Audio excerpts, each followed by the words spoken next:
Hello, hello, hello, and welcome back to the GTD podcast. I am the Norex. I speak for the podcast. Oh, hello, everyone, and welcome to the 1 year anniversary special. What makes it special? Max is here. That's the only thing special about it. Listen, Oh, stop it, you. That's the only thing special about this episode is that Max is here. That I had some minor plans for something else. I had some minor plans for other things that we were going to do, but it never really came through because the anniversary happens to be a week before Christmas. So, I didn't have a lot of time. But that is not the point. The point is I am here with my usuals, Matthew and Devin. Hello. And of course, Max is back once again, back from the dead to participate in the podcast. yes, before I go back into hibernation. Yes. Don't expect something from him for another 2 weeks at the very least. Anyways, That's how it is. yeah, I mean, that is how it is. That is how it is. Words fail me today. That is how You it get is. the point. It is what it is. But yeah, we have several things coming up in the show. We'll be discussing what we've been playing this week, as well as, oh my goodness, some trailers. But the trailers will be tied up with the news because the news we're discussing this week happens to be the Indie Showcase, Nintendo's Indie World Showcase. So we'll be discussing some of it. Maybe not all of it, since it's a lot to cover, but and if you want to look at that article that contains all the trailers, it's in the Discord. And I'm aware that Devin doesn't have access to it, but he could have access to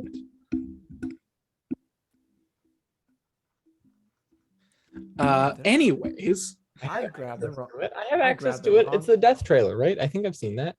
I grabbed the wrong no, articles. in the news, the Indie World Showcase. Here's everything that appeared during I Nintendo's grabbed World. the wrong. Anyways, Oh, I see it, I yes, see it. the trailers will be tied in with the news because of the Indie World Showcase. We'll be covering some of that. Also, I don't know if you can tell, but my face is glowing on the bottom slightly. That's my keyboard. My keyboard, I now have a new keyboard that lights up. It's rainbow. I'm going to figure out a way to make it one color and not fucking migrate my head. Sick. Yes, it's real nice. Oh, sick, man. It's you're true. Can you hear that? Real loud. Trailers. Anyways, yes, we will also be talking about host topics if we have any, which maybe, but host topics and the news, which is the Indie World Showcase, which will be probably most of what we're talking about, mixed in with just an excuse to shit on Nintendo again in the release of the new Sega games. In the release of the new Sega games on their virtual console. So, without further ado, let's just bump right into this. And also we'll be discussing like Shameless Self-Promotion in the show, but you already know that. So let's just jump right into things. With Matthew, why don't you tell us what you've been playing this week and why it's Minecraft? I mean, you're not wrong, but I haven't actually played much of that this week. Oh. Because I've been getting something done. Wow. Aaron might be able to guess what that was. Yeah. Yeah.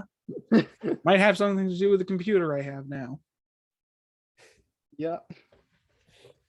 And this damn futuristic mouse that looks like a fucking Tesla. Why does it have metal on it? Yes. But yeah, what have you been doing this week? I played a little bit of Minecraft on Tuesday. Yeah, Tuesday. I streamed a little. Then beyond that, I How long ago did I actually upload that? Hold on. Okay, check this.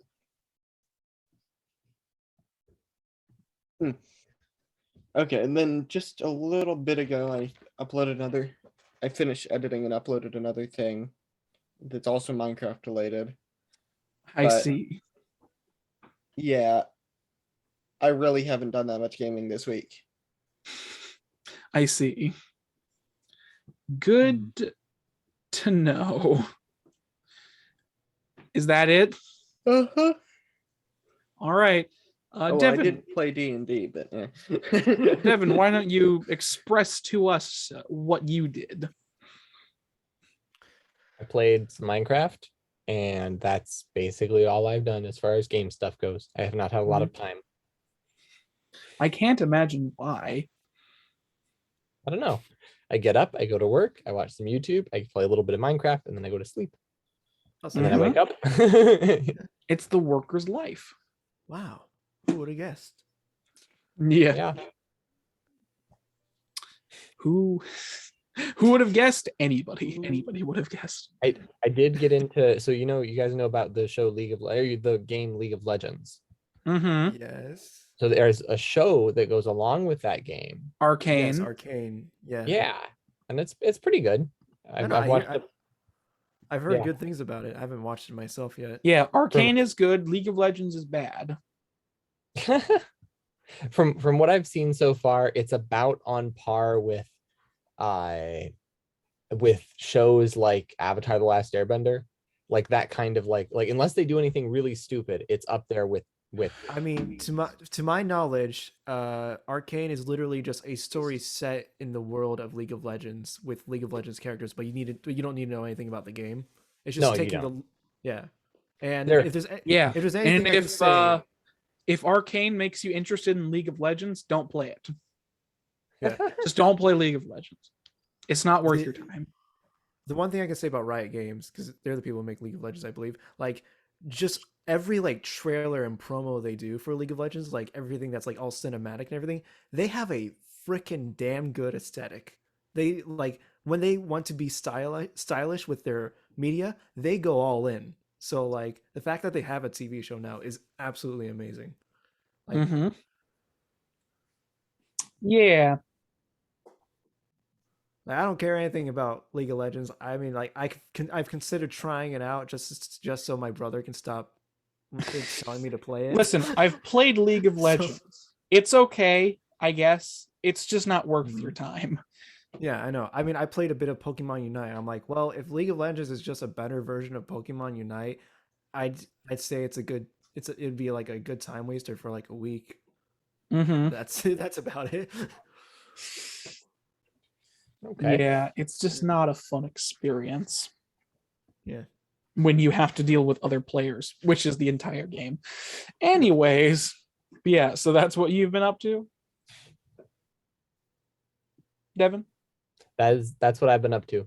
I spent way too much time watching the show. I may have lost some sleep watching the show. I see. That's what happens when you watch a good show. It's so good though, and I'm scared to finish it because then I'll be like sad. Yeah. But I then can it'll be feel it. over. I don't know if they announced a season 2. I The think what? there's probably going to be one. It's gotten pretty good reviews. Oh yeah, there's going to be a sequel to it, I'm Yeah. sure. Basically, can I describe a little bit of why the show's so good? Sure. Sure. Okay. Do you guys remember the Warcraft movie? No. Oh, okay. I know of it. I never watched it myself. Okay. It was No, a kind of I know movie. about the Warcraft I- movie. Okay, I thought it was a kind of good movie. The first few episodes feel like you're watching kind of like that movie, only with slightly better, like more focused Everything. stories, better, yeah, a lot better. But it basically, by the time you get to episode 3, you feel like you've actually just watched a full length movie because it's been about Yeah. the same amount of time. Yeah. And then there's a time skip. Yeah, that's like, oh, that was just the introduction. No, Yeah. like that's not the actual story yet. Yeah, Apparently, it's so Arcane. good. Apparently, season 1 took 6 years to make. Wow, I'd believe it. Yeah, no, I believe it as well. But yeah, no, they already announced second season, so epic. Man. I will. I mean, I'm gonna watch it at some point. You should watch As it soon as my at some internet point. works better. Yep. Yeah. Uh, so- It's so good. yeah. It's so good. Okay, I can stop talking about it now, but it's Yeah. just so good. Yeah, I've heard lots of good things about it, so I just haven't gotten around to watching it or whatever. But yeah, so that's what you've been up to. That's what I've been up to. Yeah. Okay, then Max, go last, therefore making your segment the longest. Oh boy. Oh great. Okay, so I've been playing this RPG lately because I like RPGs. Good way to This start is it. a little. Yeah. So, it's this little indie RPG. You might not have heard of it. Have you all heard of Persona 5?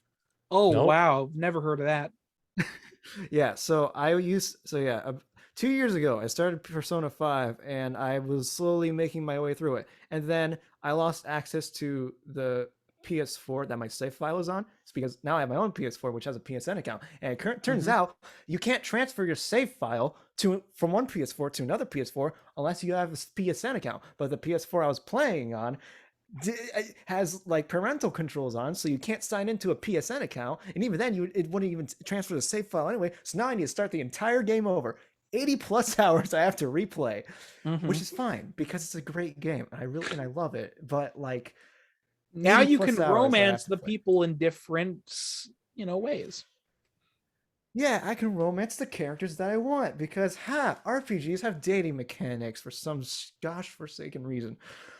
Other than that, what have I been playing? I've been playing a little bit of the Spider-Man PS4 DLC.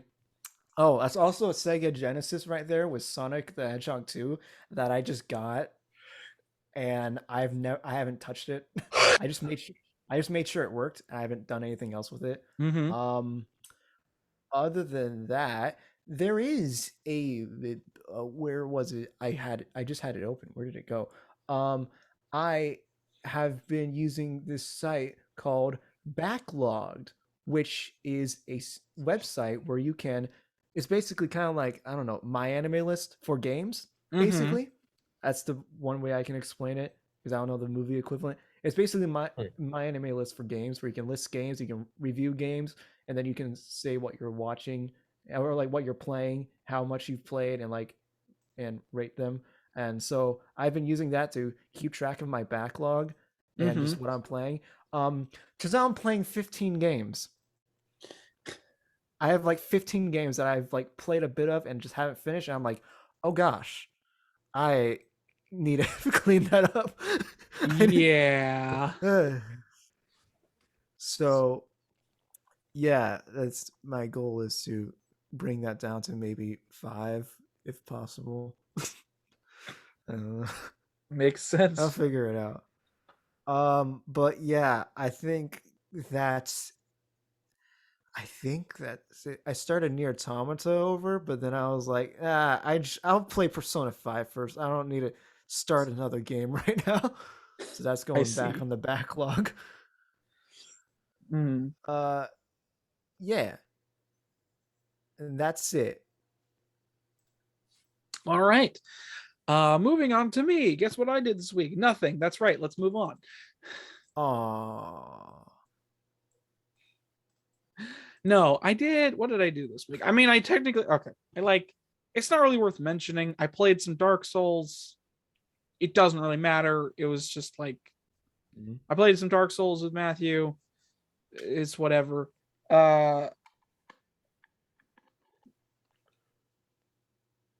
That's it. Yeah, that's it. Yeah. Maybe I should get Dark Souls on PC so you can finally like fight me or whatever it is that you do. I mean, I guess. Like, you can I show me guess the ways of the souls. I suppose I could do that. I mean, I can just like you could just stream your screen to me, and I could just watch you play it. I mean, that's another thing as well, I guess. It's like if you wanted me to just watch you play the game, I'm all for it. Just I suppose. and then I can tell you everything about the game because I know This is how everything you- about it. This is how you do the attack. I don't know, man. The only thing you won't be able to get to see, the only thing you'll be missing is me having the controller in my hands and then doing things that people get impressed by for some reason. And by people, I mean Matthew and Devin. Hey, Like just watch anyone play a soul. They watch anyone like beat a boss in a Souls game, and they'll be like, "Wow." I mean, it's cool. Yeah. I mean, yeah. But then you realize that, like, oh, that's just the basic gameplay. The number of times Aaron can backstab in a row. Whatever. Seemingly. I played the game a lot, okay? Yeah. I've So I have to play the probably game a lot. collectively put in over 500 hours into it. Mm. I haven't Probably. done that for any game. Like, I don't know how many hours I've actually put into it. That's just a rough estimate based on how many times I've played it. So, Mhm. Yeah. I've been playing that. I've been playing that there Dark Souls. I guess a side note to that is that I think I brought this up last podcast, but I have been thinking about Dark Souls recently outside of playing Dark Souls 1. And whenever I start thinking about Dark Souls, it usually means I start playing Dark Souls 2, even though I hate it. I definitely brought this up last week when I was talking about how every like couple months I end up playing Dark Souls 2, even though I hate it. In fact, I'm thinking about playing it within the next couple days. Wow. Didn't you just play it not too long ago? No, it's been like Okay. at least, I don't know, half a year at this point. Okay, yeah, that was not too long ago. Well, like I said, every couple months I think about Dark Souls. I think about Dark Souls, and then Dark Souls 2 comes up in my mind. Was like, I kind of want to play it again, and then I hate it. And then I beat the game, I hate it, and then I don't play it for another couple months, and then I go back to it, play it, hate it, and then stop playing it. It's a vicious cycle. I don't understand why this keeps happening. Maybe you have maybe too much one time on your hands. What? Mayhaps you have too much time on your hands. No, I don't have Okay. too much time on my hands. Currently, I have no time on my hands because of all the fucking work I have to do within the next week. Anyways, but yeah, that's basically it though. That's basically it. I don't think I've been playing anything else. I played a little Smash Brothers, but that isn't worth even vaguely mentioning at this point. Anyways, so that is what we've been doing this week. So let's just move on to the trailers, which are kind of fused with the news. Actually, should we do host topics before we do that? Because that's going to take up a large chunk. You know what? Let's look through it now, because that'll just get through. That'll get through it. So the news fused with the trailers, since we're going to be talking about the Indie World Showcase, or Nintendo's latest Indie World Showcase, and all of the, or some of the things that came out of it. So, Okay. I believe I skimmed all of the trailers. yeah, I'd hope so. Like So 10 minutes ago. Yeah, that makes sense. That makes I sense. didn't realize they were in the article. Yeah, that's the whole point. What? Oh, nothing. You're good. Yeah, okay. So first up, we got in this list here, we got a song. No, sorry. Sea of Stars. Master, yeah. From the developer, the Messenger Sabotage developer, Studios. the developers of the Messenger, Sabotage Studios, Sea of Stars, which was announced last year. It's a retro-inspired RPG with modernized elements, apparently, according to this article. So this, yeah, okay. So yeah, this game looks very nice, actually. Graphically speaking, it's kind of old pixel art, but it looks very nice. I do like the it reminds me a lot of Chrono Trigger, both graphically and the combat. I do not believe it is the same type of combat as Chrono Trigger, since I believe it is turn-based. Yeah, but it looks very similar to Chrono. The combat looks like it's the combat looks kind of like turn-based, but then there's like it's like a grid format. Yeah, it's a turn-based. It's turn-based, but you're not in like a line or a whatever. You're in like a weird formation pattern type thing. Yeah.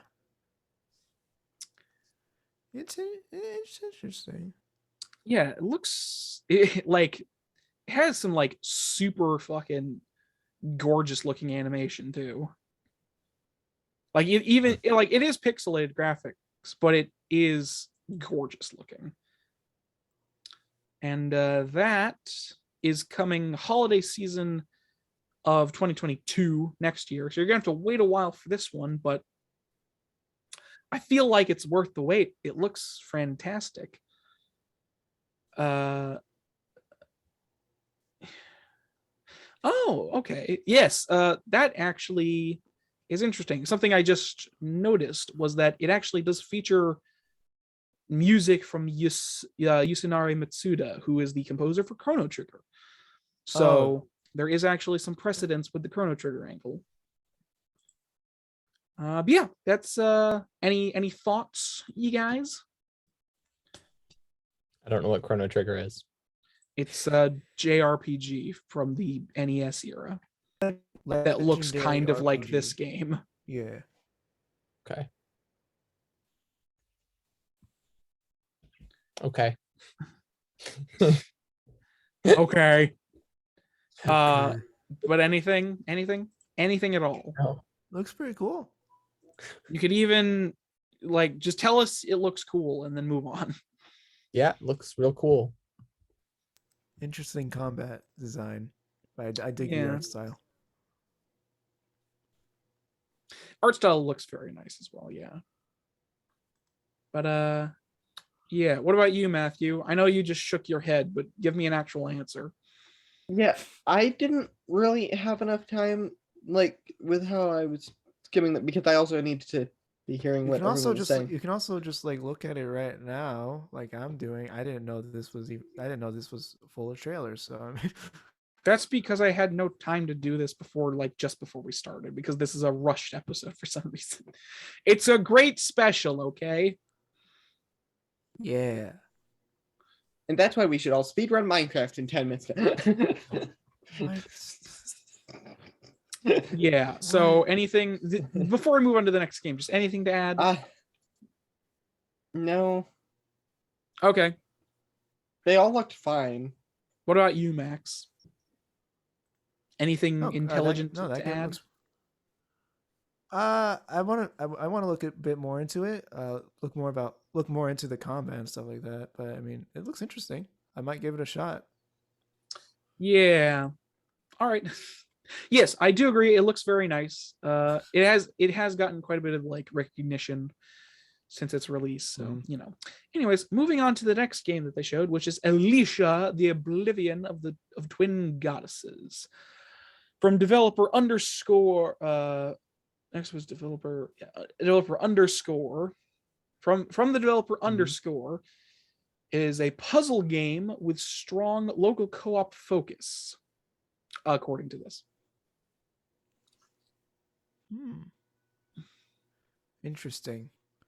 Gives me There was a game I played that's similar to this. I can't think of what it is, but I am getting a lot of those vibes from it.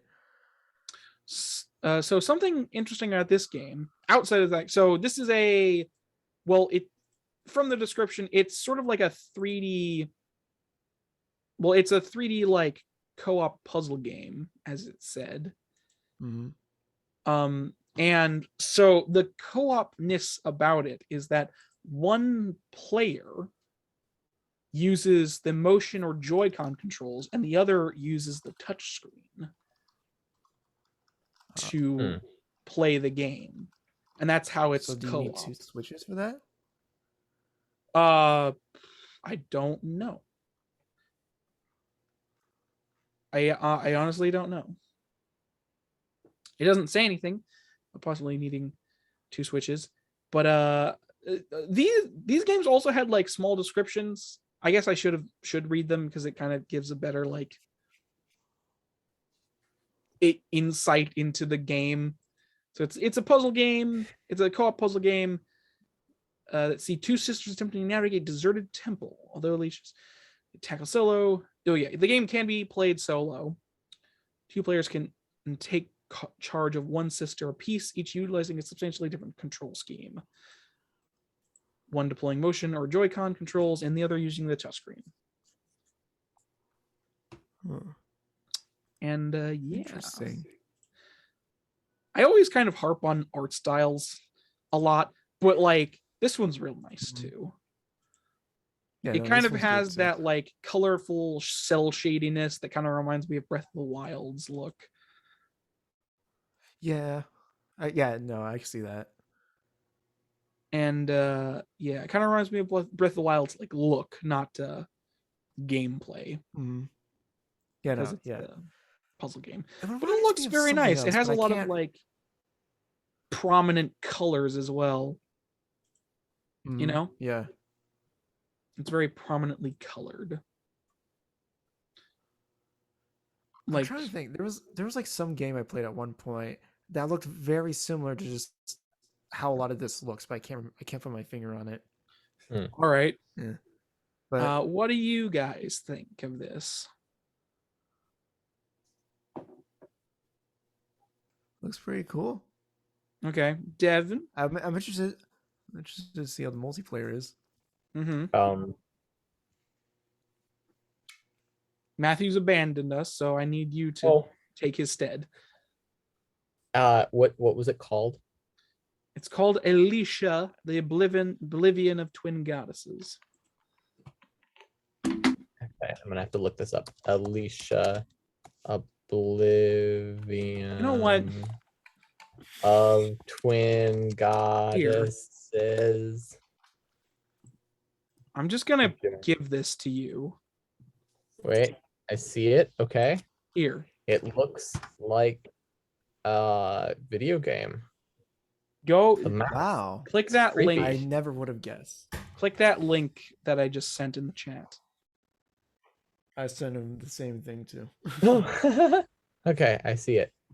Oh, it That'll wants bring me you to take the its article cookies. you're looking at, which will give you all of the Okay. trailers.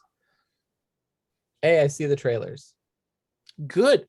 While you're doing that, I'm Oh, just a going bunch to of quickly trailers. read out the what? Nothing. Yeah, while you're doing that, I'm just going to quickly read out the sort of like, what's the word? Description Description that the article gives about the game. The game before Sea of Stars. I'm fine. I am just I'm a little tired, and also my brain is functioning poorly. So it's telling the story of so Sea of Stars is telling the story of 2 children of the solstice able to combine their powers of the sun and moon into eclipse magic as they battle the monstrous creations of evil alchemist the Flame Mancer. So that was for Sea of Stars. And then I already read the Oblivion of Twin Goddesses. So yeah, now that Matthew's back, what do you think of this game, Matthew?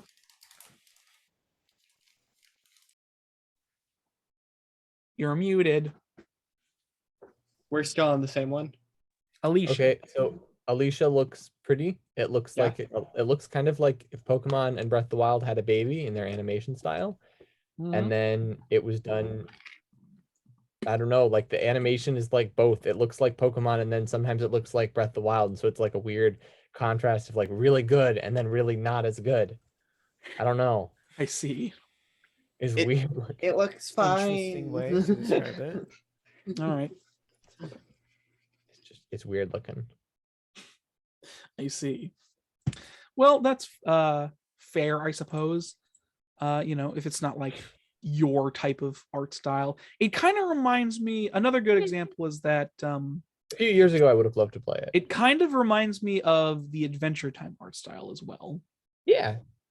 It has very similar, like especially the faces of the characters, very similar feel to the Adventure Time art style. Yeah. Yes. What about you, Matthew, before we start to move on? It looks fine. Yeah, we're not going to spend too much time on all of these, but we are going to go through most of them. Okay, just saying. So, All right.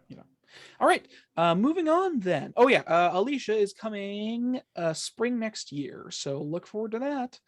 These are all coming to the Nintendo Switch, by the way, because the Indie World Showcase is for Nintendo Switch exclusive games. Or at least games that are coming to the Nintendo Switch. So all of these, if you have a Switch, you can play. And it's probably coming other places later. Or sometime. Anyways, next up. No, go away. We have Loco Motive. Spelled how I said it. It's literally Loco Motive. It's a pun. It's the word loco and the word motive, like a motive for a murder, because it's a train solving murder mystery in a sort of pixelated 2D art style. It looks kind of simple but nice at the very least. Yeah. This is a stupid name for a game, but I love it. Yeah, so it's a point and click Loco Motive, a comedic murder mystery set aboard the Royce Express. Players take control of these three separate characters: lawyer Arthur Ackerman, wannabe detective Herman Merman, and secret agent Diana Osterhagen, who are all rather inconveniently also the suspects, meaning they'll need to do some not so serious sleuthing in order to clear the name. Japes and a fully voiced script. So this game is also fully voiced, a fully voiced script. It's kind of a point and click-esque style thing with like weird comedic puzzles and all of that good stuff. But yeah. What do you guys think? That looks interesting. I would like to see more of how the gameplay is, but it looks fun. Yeah. Good to know. That's all I got. All right then. What about you, Matthew? Can you guess what I'm gonna say? All right, Devin, what do you think? You at least try. It's cute. All right. Ron's gone wrong. Still Getting- perfect. I'm getting an ad. I just can't think of Well, I anything can't to help say you started with an that. ad. Get an ad blocker. Oh, Anyway, No. At the same time, will they make you these? can turn off the sound. What will happen? What is to the happening? characters? Sound. What?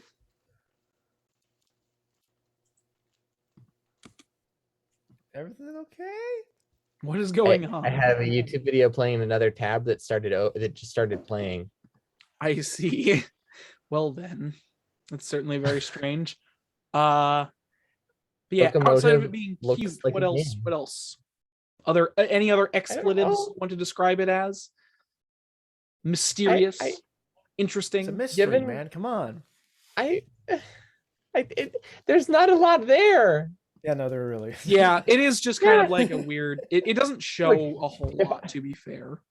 If I were reviewing games where I actually have information, where I know stuff about how the game works and I have information, I can give you a good analysis and critique. I mean, Yeah, but we're like not to be asking you to perfectly do that. honest, we're just asking for an the opinion. If you want my trailer first doesn't- reaction, you're all you're gonna get is what I think the art looks like. And maybe yeah, that's maybe I'm maybe I ex- can give speculation on the game, but I don't play enough to know Yeah. anything Anyways, so about that that. is from Robust Games and is arriving in the summer 2022. So next year. Okay. I believe most of these are going to be coming next year. So, yeah. but yeah, Loco Motive. The name is fun. The trailer doesn't show a whole lot of the game of like what the gameplay entails per se, but it is like an old school point and click adventure. So there's a lot of silly stuff to do and be had. Also, just as a reminder, if you want to watch these trailers, you can literally find all of them in the fucking description or the pinned comment. So go watch them while I describe them poorly. Anyways, next up we have Afterlove EP. Afterlove is the latest game by Mohammed Fahmy. Mohammed Fahmy. Fahmy, behind the acclaimed Coffee Fahmy. Talk, which is a game that I have had on my radar for quite a long time. Coffee Talk has been on my radar for a long time, and I do have I it, played it. or I think I do have it anyways, but I just haven't gotten around to it yet. But it's been one of those games on my radar of like, that looks super cool. I want to play that. Yeah, no, actually, I've played Coffee Talk. I absolutely love it. In fact, I actually pre-ordered a plushie that was made from one of the characters recently. I see.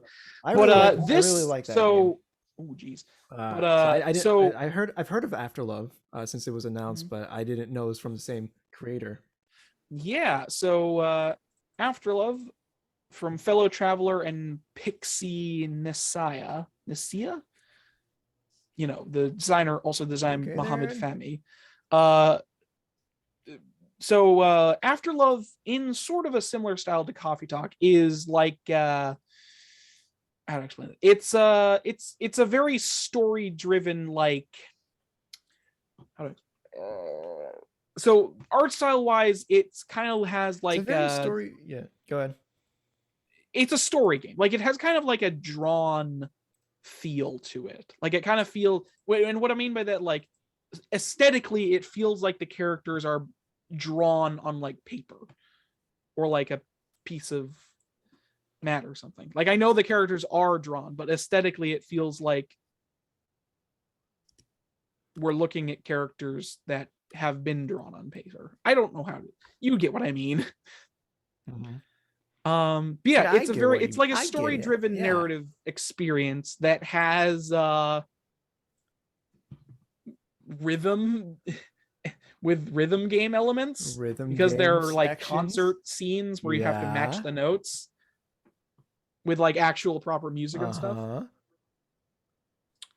And that's super cool, honestly. I love a good rhythm game as well. But yeah, so the story itself tells the tale of a young musician Rama coming to terms with the death of his girlfriend, apparently. That's the only blurb that describes the plot, by the way. I don't know why the developer Pixinilicia calls Afterlove EP a unique mix of dating sim, rhythm game, and narrative adventure. Players will be able to experience it. So yeah, it's it's like a dating sim narrative experience with rhythm game elements. I know that probably sounds like gobbledygook to you too, but like yeah, a little bit. Let me just say, I love me my visual novels. I love me my rhythm games. I love narrative-based games. I love Coffee Talk. So I'm pretty sure I'm gonna love this game. Probably. It does look very nice. So yeah, like I said before, Coffee Talk has been on my radar for a long time, but I just have not gotten around to playing it. But I will definitely be picking this game up when I can as well. I don't think I asked for thoughts from any of you, but how about some thoughts before we move on? Just some general thoughts. Like, okay, so narrative experience or visual novel-esque, it's a story being told through, it's like, if my brain was working better, I'd be able to describe this better. But basically, to put it in short for you, in layman terms for you two, it is like it's less gameplay focused and more story focused. So you're kind of like clicking through things to get story instead of doing gameplay, but there is gameplay in the effect of like rhythm games, which I feel like both of you have at least experienced slightly. I know some stuff about. Well, I know of rhythm games. Mhm. Yeah. I don't think I've ever actually played one. Oh, Mhm. Not I actually can sure. I can fix that, man. Both of you Yeah, find actually a time have to stream. access. Both of you have had access to the consoles that have had the most rhythm games on them. Do you want to know what they are? The Nintendo DS. What? Nintendo DS has had a shit ton of rhythm games on them. Oh, yes, it has. Yeah, like Elite Beat Agents. What is the other one? Yeah, Elite was Beat it? Agents. Yeah, is they're the probably. one, but there's been quite a lot. And I mean, like there was like the Rock Band had and Guitar Hero had. Oh yeah, ports, there was also all of the Rock Band stuff and Guitar Hero stuff on there. Yeah, and I believe there was a Project Diva game for DS as well. It's like a 1 or 2 for DS. Yeah, I think so. Anyways, Yeah. So Afterlove EP. What are your thoughts? Yeah, it looks decent. Honestly, All right. the art style is sort of a more like on the art style. I don't actually dislike it. It's just very like it gives off the feel of trying to feel almost like a first draft quick sketch type thing. Mm-hmm. Yeah, I can see that. Where you're not really trying to get things necessarily correct all the time. Mm-hmm. Yeah, it's more about just the emotion that it evokes, Mhm. much less about like aesthetics and everything. Yeah, I actually really like that. Yeah, it's great. Just- Personally, I like that kind of art. I don't know. It just feels more evocative when it looks like there hasn't been a ton of time put into precise details on everything, and that allows there to be more focus on the things that actually matter. Mm-hmm. Yeah. I don't know. This is actually one of those God, things it's with learning. Arcane. I can agree. The with that. Arcane in Arcane, there's a lot of animation pieces that they don't necessarily look right if they were in a different show, or if they were in like if there was a ton, if basically there's so much of the animation that your brain autocorrects the animation, so like it just it doesn't have to look good. But then some of the animation is just absolutely incredible because that's where their focus is. Right. Mm-hmm. And it's so like the characters are all super expressive. They're all like you can feel the movements of everything, and it just feels so real like that. Mm-hmm. And then sometimes there's a blank expression on an NPC in the background going like this. That's how it happens sometimes. It's just weird. Sometimes some extras I do am this. background character number 4. Oh wait, I've reached the wall. Yeah, but it's not bad. It's like your brain fixes things, and your brain can add. Well, it's like I guess it's basically it adds enough. I don't know. It's got the two things where it adds the quality. It adds the quality to other areas. They put their focus on other areas, and your brain can just fill in the gaps for them. Yeah. Mhm. Yeah. Yeah. Yeah. It does look really nice. And that is something that I do actually agree with you, is that sometimes, like, I don't know what it is, but there's a part of me that, like, when something looks too good, it's kind of like, how do I put this? It's like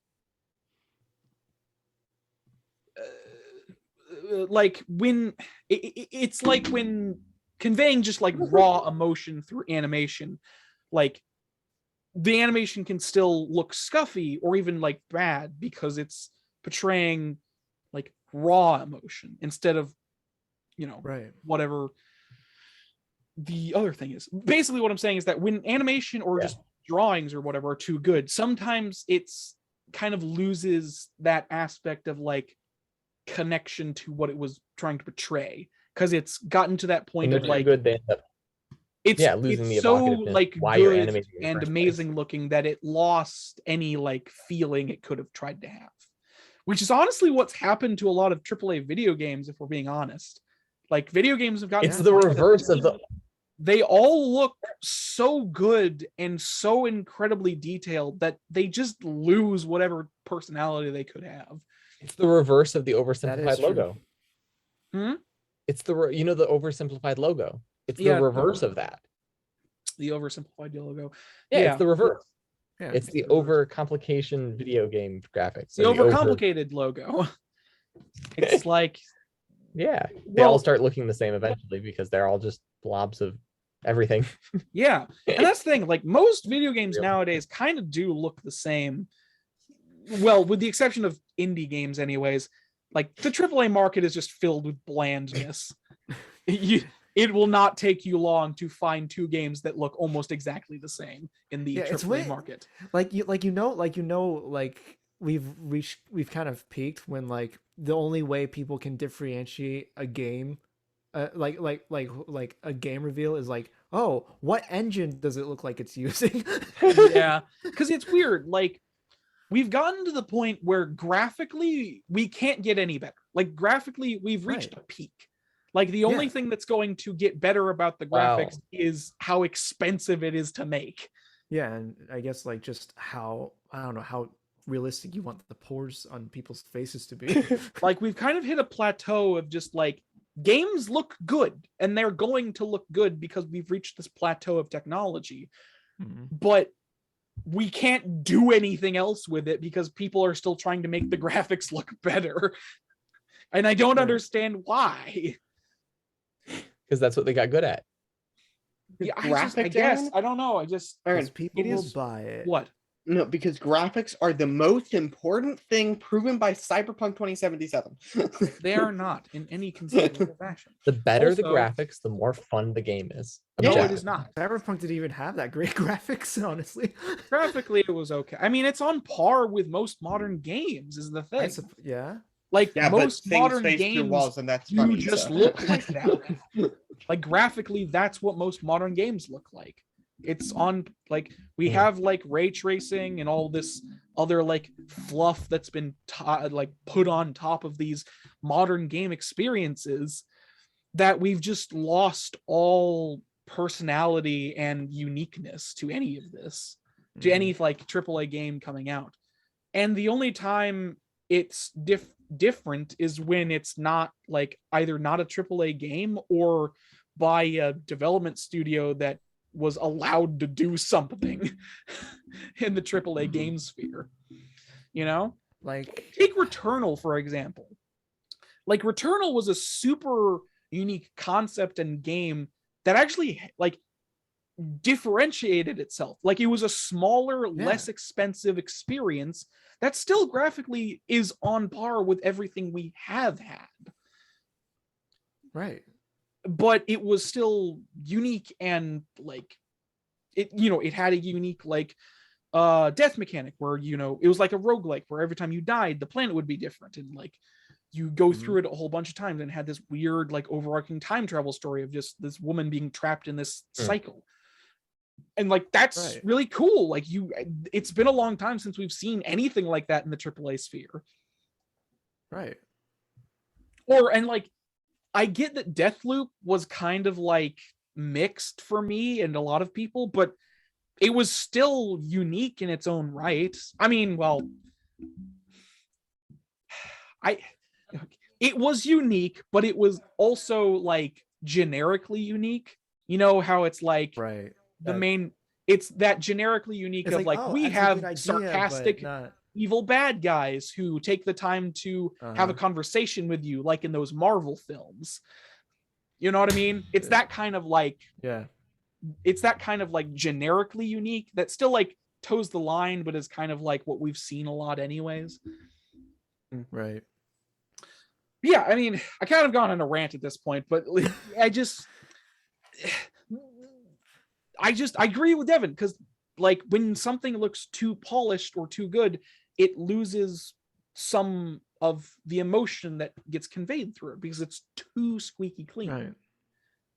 Yeah. You know, it's kind No, of I like get the that. Mona Lisa in a way where like her smile looks weird because it wasn't a natural smile. So like she was forced to smile for the painting.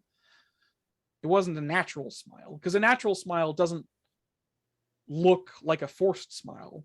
There's like very specific, you know what I mean? What? No, I know. It just sounds funny. It's like, because you know, a natural smile doesn't look like a forced smile. That's why we call it a forced smile. Well, I know. I get it. I get that I'm kind of just like, you know, Yeah. going over the same ground. But it Yeah, I is know. in that vein of just like, I like Yeah. these types of games and like art styles because it is flawed, sort of. Like it's flawed in the sense that It's it isn't flawed. polished. It isn't like, you know, over the top. These characters don't look perfect per se. They have their own uniqueness in its own art style, which is what brings them to life, to me at least. Because, you know, There's a lot of charm in it. yeah, there's a lot of charm and just life and genuine emotion being conveyed because you can tell whoever drew it was, you know, passionate about what they were doing regardless of the quality of the product. Now, I'm not saying it's bad because like artistically it still looks very good and it's obviously done on purpose. It's not an accident, Mhm. but you know, it's the same basic principle. Just, you know, it's not, Yeah. you know, it's not, it's kind of like a rough sketch. It's not It's like a trying to be finished anything rough it's sketch, not. you know? Yeah. And I don't mean that in like any insulting way because I do love the way it looks. No. Anyways. No, it looks really yeah. Yeah. That was a tangent. Anyways, that was a small rant about uniqueness in the AAA gaming sphere and Afterlove EP being a good example of what art styles can you can achieve even if it is not necessarily looked upon as like finished or pretty. Anyways, did I get your thoughts on the game or did I just go off HD the hyper rails? graphics? By the way, did I get your thoughts on the game or did I just go off the rails? I just want to make sure. I think you got our thoughts. Okay. Matthew, did you have anything? I said it looked decent. All right. Okay.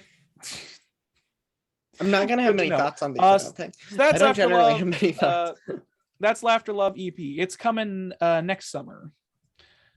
So look out for Nice. that on the Switch. Next up, we have Dungeon Munchies. It is a 2D side-scrolling action platformer that where you play as a resurrected corpse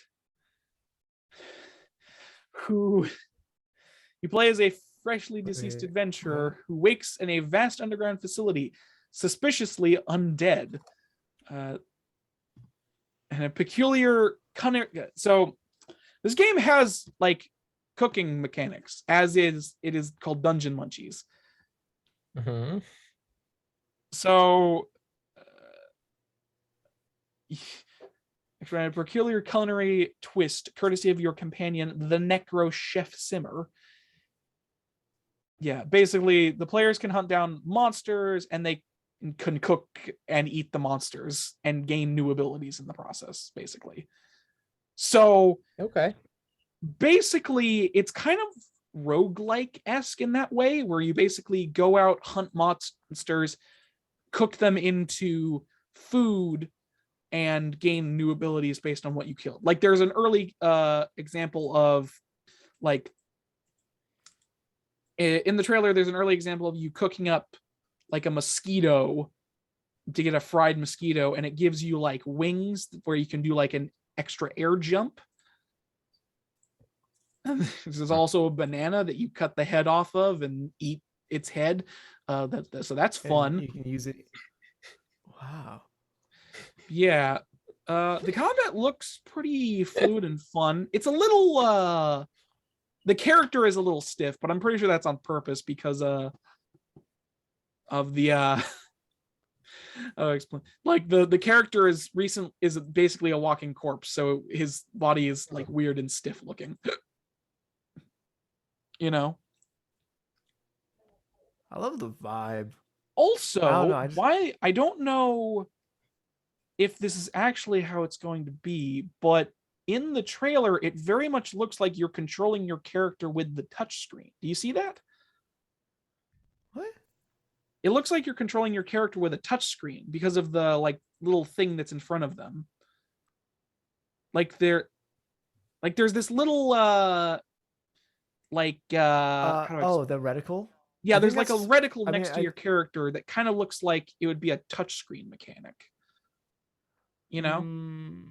Possibly. I think it's more like if you have a weapon that shoots a projectile or something. Yeah, that might actually make more 'Cause sense. it looks- yeah, it 'cause kind of it looks looks like- touchscreeny. It looks like like which But yeah, direction you're pointing probably to right. attack. It's probably just like the control stick instead of the finger. Anyways, so this. Oh, wait, that's out now? Yes, it came out. It is on Nintendo eShop right now. So if you want to check out Dungeon Munchies, which is a very strange concept, but very unique. As we've discussed earlier, uniqueness is not always perfect. You know. But yeah, it's out now if you want to go check it out. What are your thoughts on this? Clearly a masterpiece. I don't know Very, why, but very bizarre. I dig everything about this. Okay, good. I don't know why. That's a lot less than I thought it was. Look Okay. bizarre. I'm not sure what to think of it. It looks cute. It looks like a game that I would actually probably enjoy playing. All right. I don't know why, but I am like all for this. Like, I don't know. I'm usually not a big on pixel art. Like pixel art like can look. I think pixel art looks great, but not usually when playing. Not usually in. I don't play too many games with pixel art. I don't know why, but this one's like I am like so into this. I am. I'm not exactly sure why. I like it because it gives me a weird reminiscence of like Terraria, but like not Terraria, like Mario Terraria. I don't even know. Mario Terraria. Dark Mario Terraria. I don't know. It gives me neat vibes. I like it. It looks like it has personality. That's what matters. And it's got a cute name. Dungeon Munchies. Oh yeah. Yeah. But yeah, that yeah, I mean I don't I think it looks very interesting as well. And Yeah, I like the mechanic of like cute. I like the mechanic of like upgrading yourself with monsters that you kill. I think that's interesting.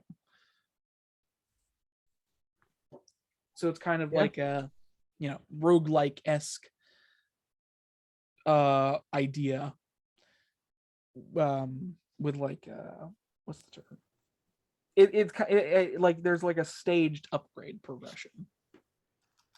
Yeah. Yeah. What about you, Matthew? Did we get your thoughts on this? I said it looked bizarre. All right. Not really sure what to think of it. Anything Overall, else? It just looks very strange. No. All right then. Its art is fine. But yeah, that was kind of a short one. Because it didn't have a massive rant in between me talking about the game. Makes sense, you know. But yeah, that was Dungeon Munchies. I is that everything on that one, or Max is going on like a bender with it, but you know, I assume I'm like you're done hovering talking over about it. I'm hovering over the buy button. I'm like, oh, should I? It's don't probably know worth why, it, man. It but looks really fun. It honestly looks really fun. Yeah, I know. Screw it, I'm gonna- Do it, Switch. do it, do it. Let me grab my Switch. I'm gonna buy it on there. I see. All right then. So that's it for Dungeon Munchies, right? Just confirming, just in case anybody else had anything to say. Right? Yeah. Okay. So yes, that was Dungeon Munchies, which is out now, as we've already stated. So next up is Figment 2 Creed Valley. Now, Figment 2, believe it or not, is the sequel to 2017's well-received Figment. No, what? I Like its assumed it was a forebear, Figment 2 has a standalone. distinctly musical edge, breaking out in song with every eye and from the ear, catching boss fights as players explore a nightmare-revenged world inside a human mind. There's a puzzling exploration set between two switchable world states, open-minded and closed-minded, plus a two-player co-op mode. Creed Valley launches next February. Blah, blah, blah. Okay, so Figment 2. So when I looked at this game initially, I had honestly forgotten about Figment. It took me a little bit of looking at this to realize, like, oh, wait, I have seen this game before. It's been a while since I've even thought about Figment, but it was definitely a very interesting game for its time. So Figment is a isometric sort of puzzle action game that is entirely like, it takes place within the mind of a human, as it takes place in like a human mind, as it said, and is very like music based. Like all of it is sort of like music based to some degree. So like the boss fights are like music based. There's a bunch of like music paraphernalia surrounding the world. Like there are bridges that are a piano. There are like it's very like musical, to put it bluntly. And I had genuinely completely forgotten about the first Figment, which is a game that I thought looked really cool when I originally saw it, but just kind of forgot about it after a while. This game, the original Figment, did actually come out on the Nintendo Switch, if you want to look at that. Gameplay wise, it looks similar to the first Figment, but also like I said, it's a sort of isometric action platformer. Graphically, though, like it kind of looks like how to explain, like what you're walking on. Like your character is very clearly like 3D, and there are 3D objects and players that surround the world, but the things you like stand on and interact with are kind of like background drawings. Like they look like background elements to a degree. Like they're very clearly drawn. And give me a second. Yeah, so they're very clearly drawn, like it looks hand drawn to me. And like, I don't know, it has like this weird disconnected feel with like your player character. If you like watch him move across the landscape, it kind of has this weird disconnected feel, but I kind of like it. It looks interesting. Sorry, I need to get my water. So anyways, who made this? Hold on a second. Sorry. Oh, frick.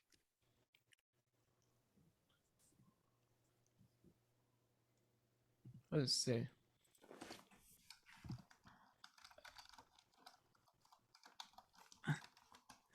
Sorry, I'm trying to find the thing. Where is it? I lost it. Oh well. That's fine. Yeah, Figment 2, Figment 2, Creed Valley is by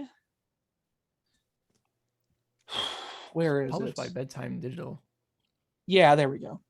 I was trying to look for it. Yeah.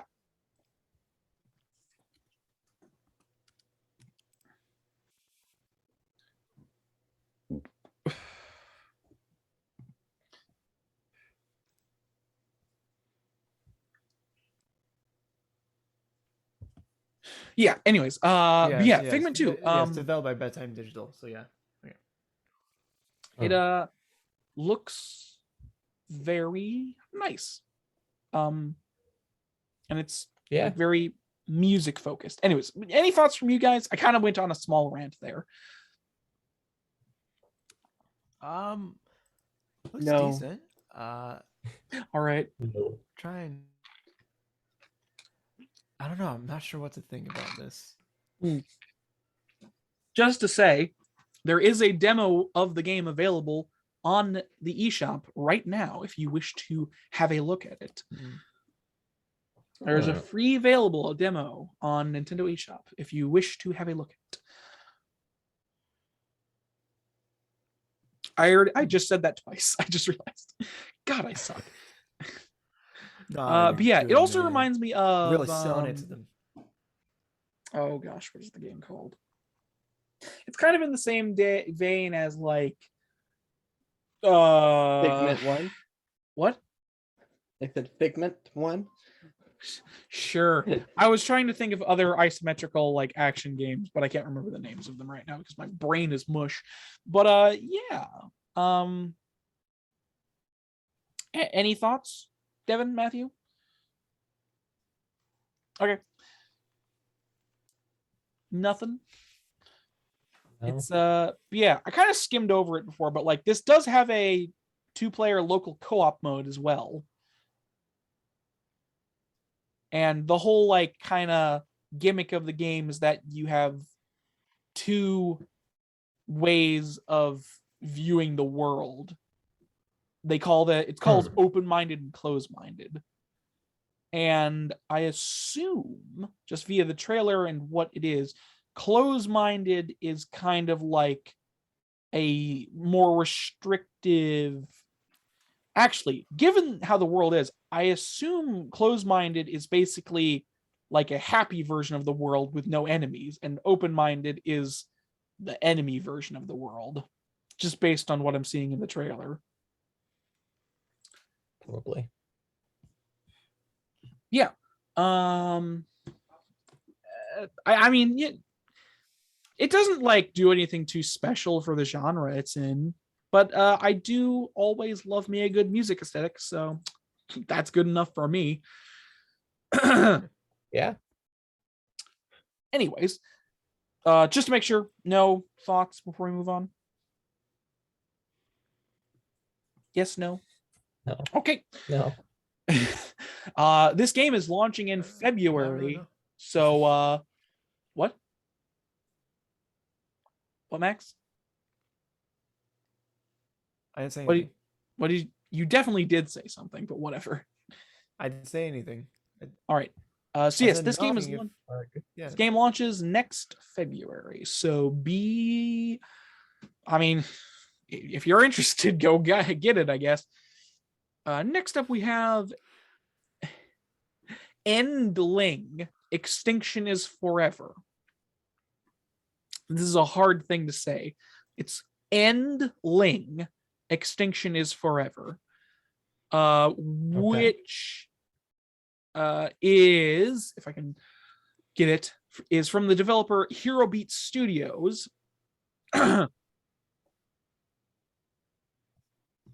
Casting players as the last mother fox in a world ravaged by humanity. The goal is to traverse the desolate landscape in search of safety with your 3 young cubs in tow. With players needing to hunt animals on their journey and teach the cubs new skills in order to make them less vulnerable to predators.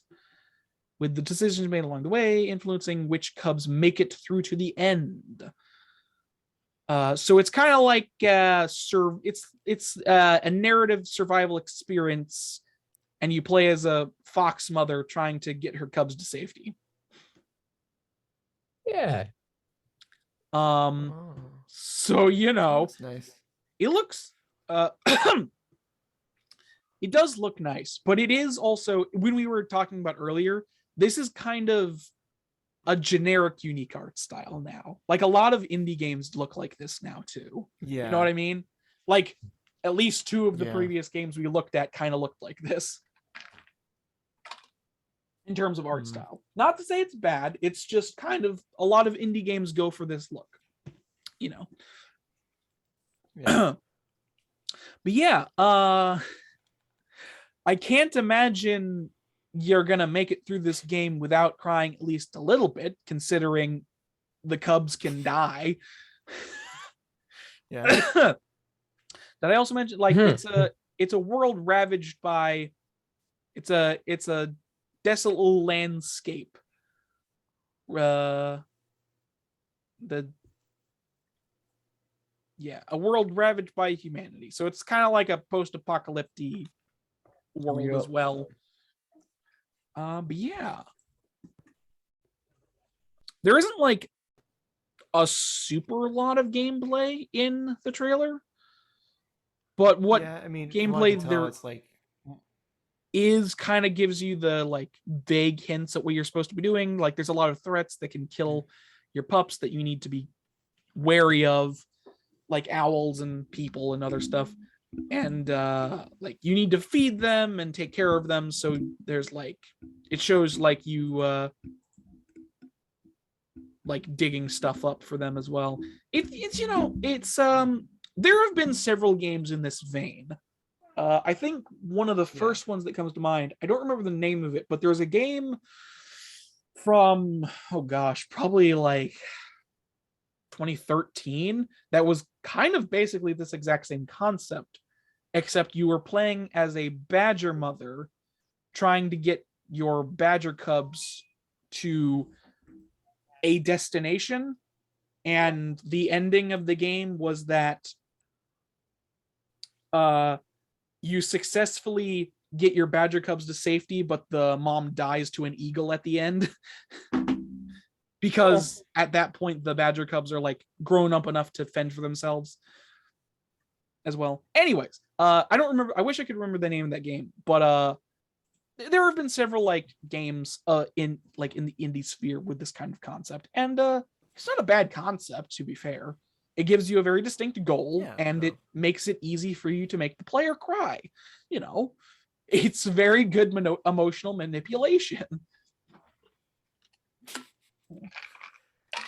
Yeah. Any thoughts? No, it's.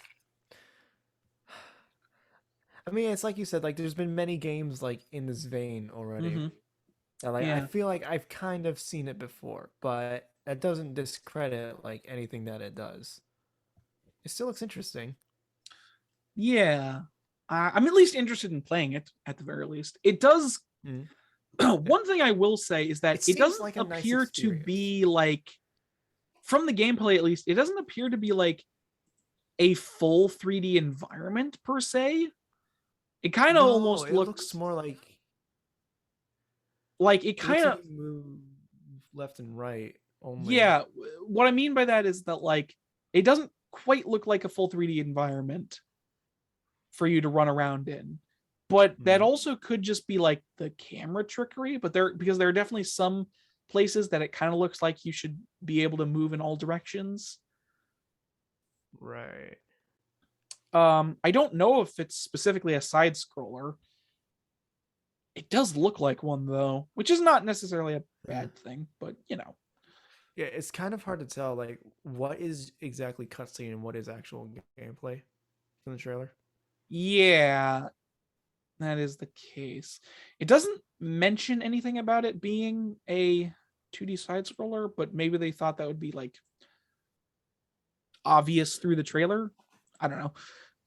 It doesn't it kind of looks 2D, or well, it's not a 2D game, but it's like 2.5D, where basically like everything is 3D around you, but you move on a 2D plane. Anyways, right. So just general thoughts. Max said his, but what about you two?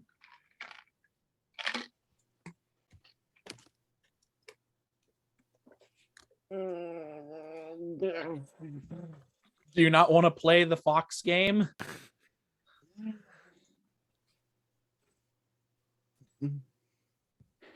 All right then.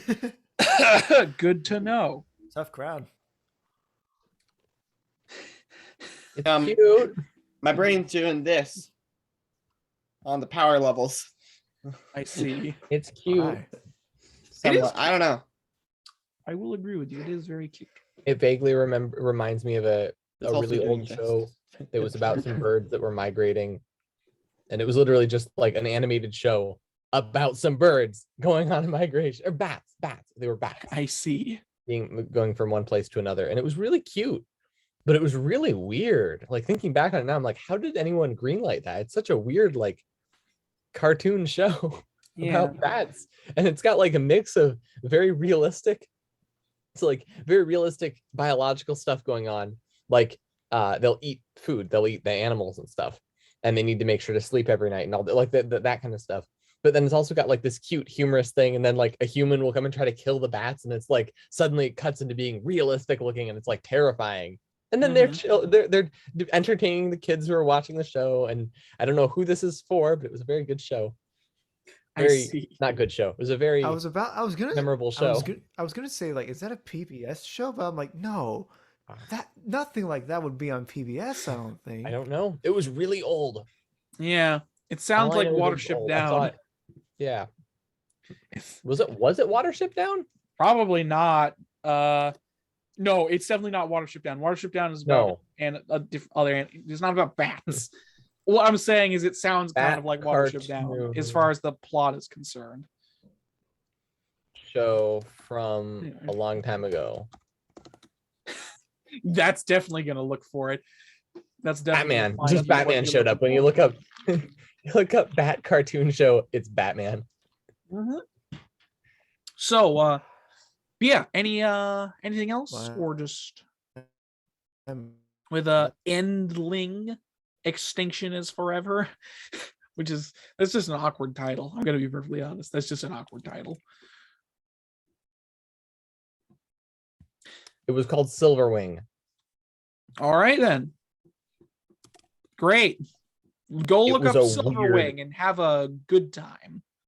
Have a confusion. It's like the birth of furries. It's the oldest show. It's so old. World.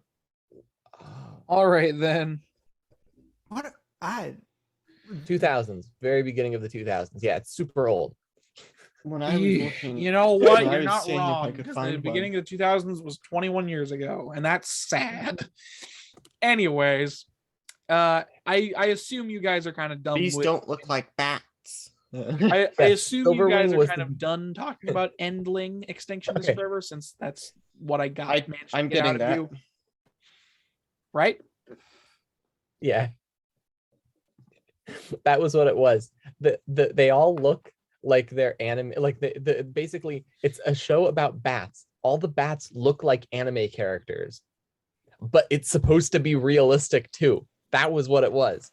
So you've got these weird looking anime character bat people who are almost like humans, who are also behaving like bats and trying to educate the audience about how bats work in their migration habits or whatever. It's such a weird. That was what it was. Sounds like a mess.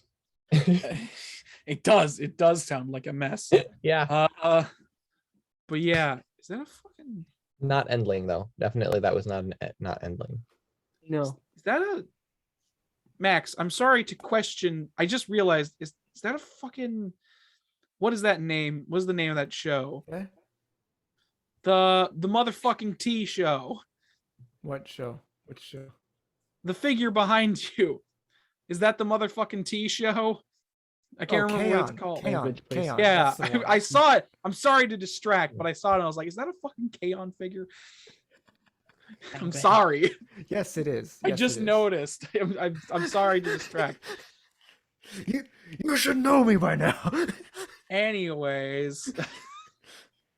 Sorry, I had to take an aside to shit on Max's taste in anime. Anyways. Yes. Is that what you were doing? Yes. Yeah, so that was What else would he be Endling. doing? Extinction is Forever, coming or arriving spring next year. Moving on to the next one after I shit on Max's anime taste. Yay. So next up is OlliOlli World. OlliOlli World is the newest entry by developer Roll7's acclaimed skateboarding series, OlliOlli. Yeah, sorry. New gameplay, blah blah blah. Where the hell? It's skateboard infused action platforming with the new gameplay trailer. It's skateboard infused action platforming, which this time unfolds in the decidedly weird world of Radlandia. That's a great name for some place. Radlandia. I wonder who named that. A kingdom forged by the That one- skateboard gods. It continues to look wonderful, but the most important news is the OlliOlli World. Blah, blah, blah. So yeah, this is OlliOlli World. Now, for those of you who don't know, and honestly, Max might be in this category this time. Yeah, I'm in OlliOlli. this. I don't know What? what this is. What? You go ahead. What did you say, Max? Okay. I just say anyways, like, yeah, I don't know what OlliOlli this is. is a skateboarding platformer that originally released on the Vita, I want to say. The PlayStation Vita. Or at the very least a PC. I don't remember. The original is very old at this point. But OlliOlli is basically a skateboarding platform game where in the old games were like 2D art styles where you would like continuously roll down a slope and you'd have to like flick the stick in order to do tricks to gain points and stuff. And that's like, that series has been going on for a while now. This newest entry, OlliOlli World, is basically kind of the same concept by the looks of it, but it is now in the third dimension, kind of. It's got 3D art style, but it's still on a 2D plane as far as the gameplay is concerned. But yeah, it looks very similar to. Oh yeah, OlliOlli is also kind of in the endless runner category of games, where it's like you're going through this long stage and you have to do like a sequence of events to get through it, kind of thing. But yeah, I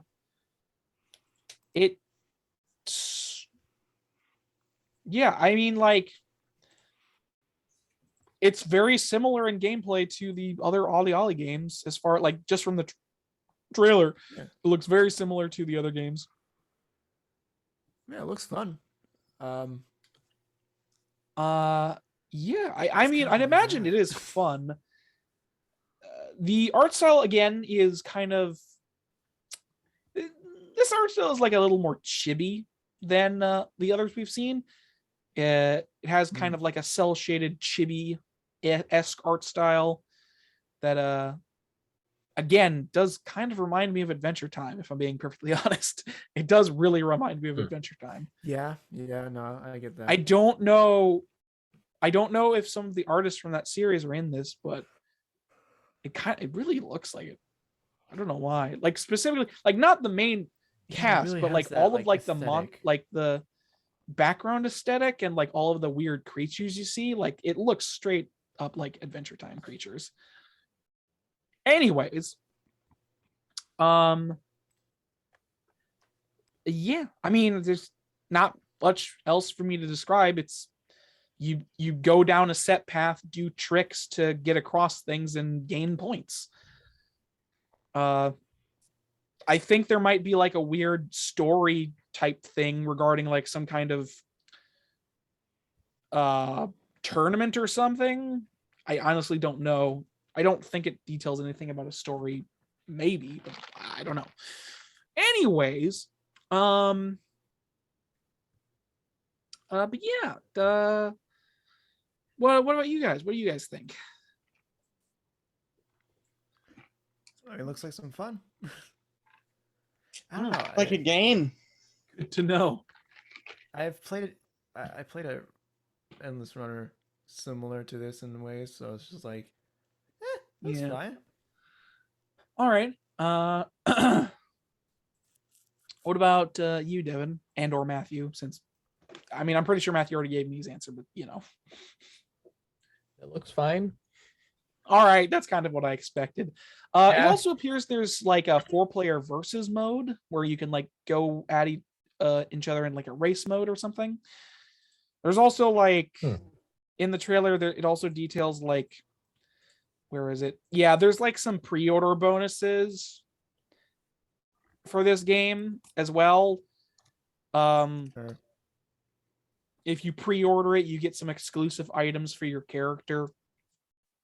I'm only telling you that so you can not buy the pre-order, because why would you support that business practice?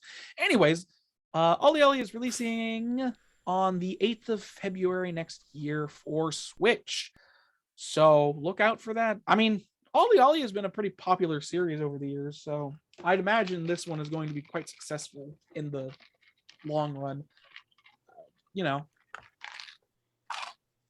I'm not horribly surprised that any of you didn't have a lot to say about it, since it's not really your shtick, you know, it's not really in your like line of interest in terms of games. Anyways,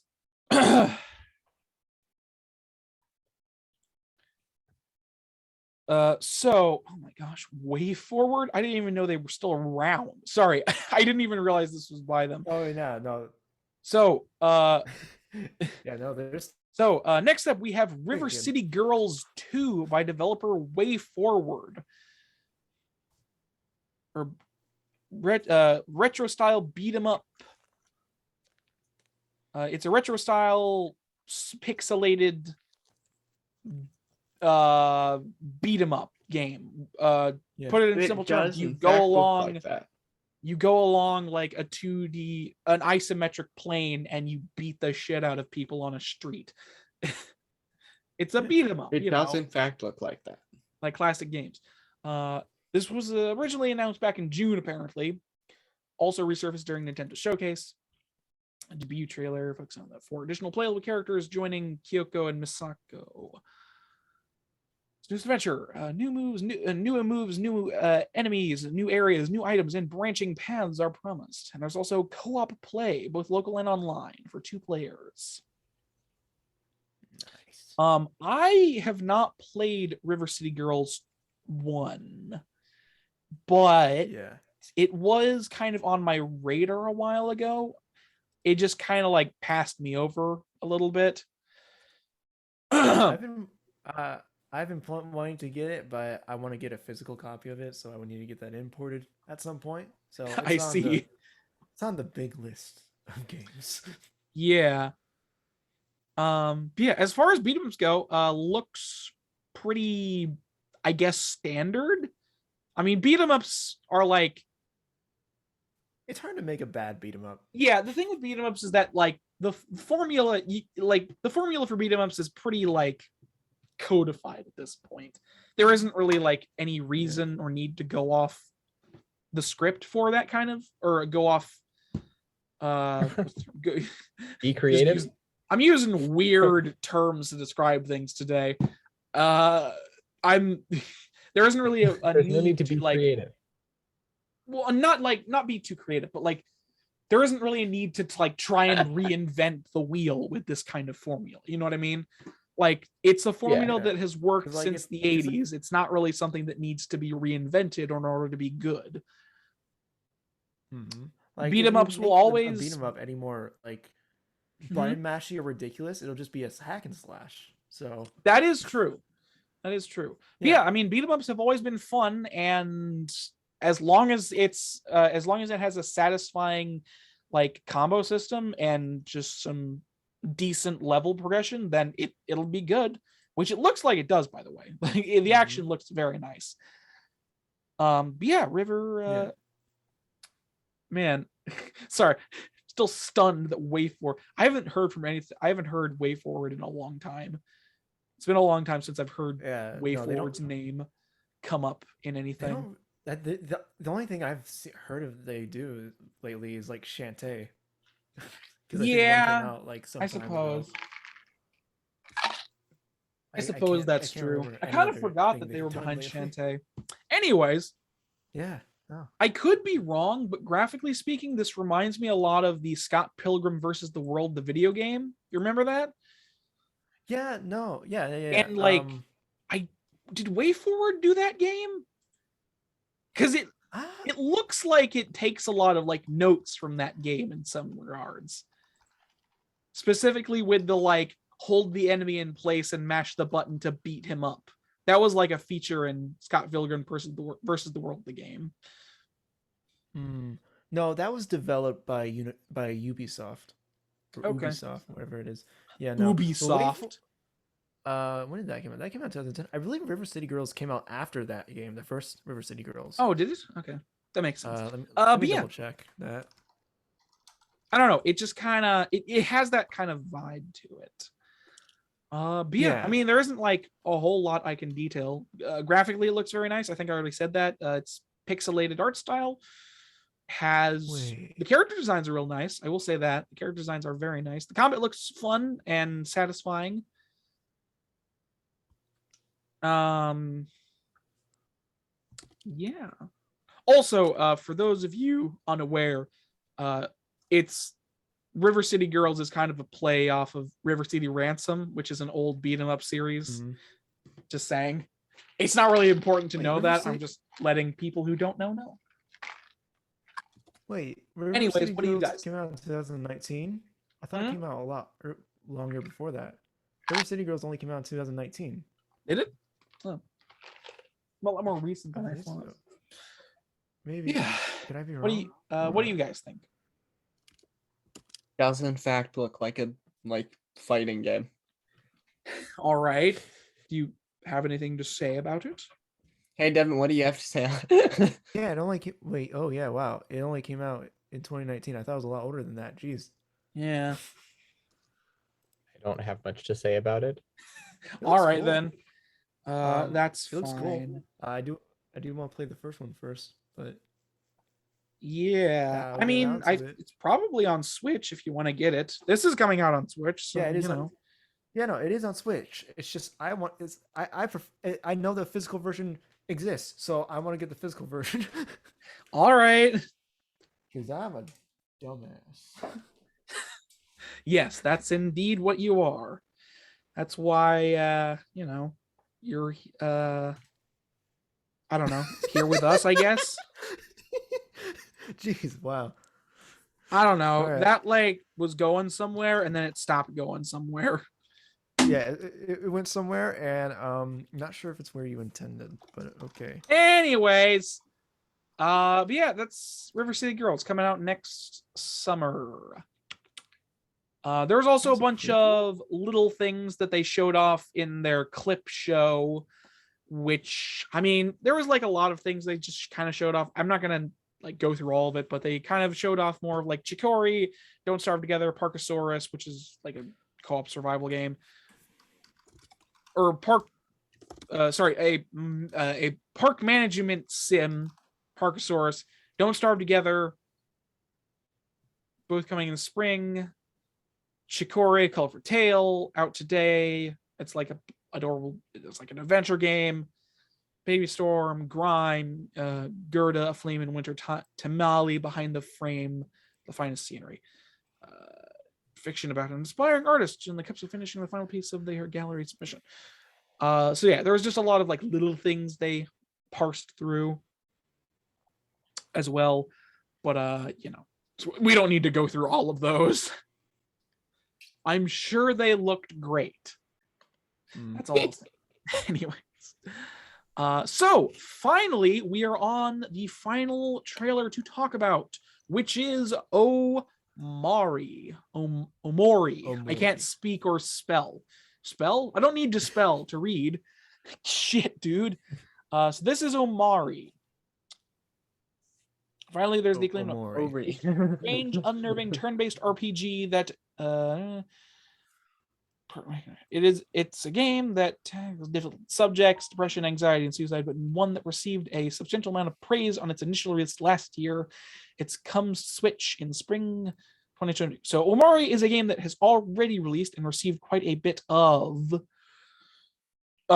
praise in its existence. But is now coming to the Switch. And as I detailed, it's what's the term? It's in the same vein of that story-driven narrative experience that we were talking about before with Love Life. Right. Or what is it called? Love Life? That's what Afterlove. Oh, Afterlove. Afterlove EP. Sorry. Yeah. And I don't apparently, know much about Omori, but from what I see, it's reminds me of Undertale in ways of all right, some things, but it appeals to me a lot more than Undertale. So all right I then. don't know. Yeah, and as I parsed through, it tackles difficult subject matter, like depression, anxiety, and suicide. I don't know in particular what ways is per se, since I think no, I had definitely heard of this game before. Yeah, yeah. So Omori. Yeah, I've definitely seen this game before. It was just another, like with many games on this list, it was kind of on my radar, but I never got around to it. And now I don't have an excuse Right. because not only do I have an amazing PC, I have a Switch. So now I have no reason not to play it. So that's fun. I am aware that the trailer does not show very much, so you cannot get a good idea of what it To is. my But knowledge, if it's you a game that click, you're if you click the previously described as part, it'll take you to like a screenshot thing that kind of gives you a glimpse of what the game looks like in actual gameplay and not just cutscene. And like a small description of what it's about. But yeah. Just for like Devin's and Matthew's sake, for them to get a little more information on it. But yeah. from what I know, it's a game that's recommended to go into blind. So That makes take sense. that as All you right. will. It's definitely one of Then those. let me make sure to spoil everything. I have no idea if I even play it. So- Yeah. But yeah, any thoughts? I am gonna play Omori at some point. Now I might pick it up on Switch instead of getting it on PC. So,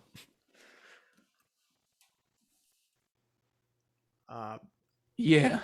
that I know it's supposed to be very good. That's the extent of my knowledge. Mm-hmm.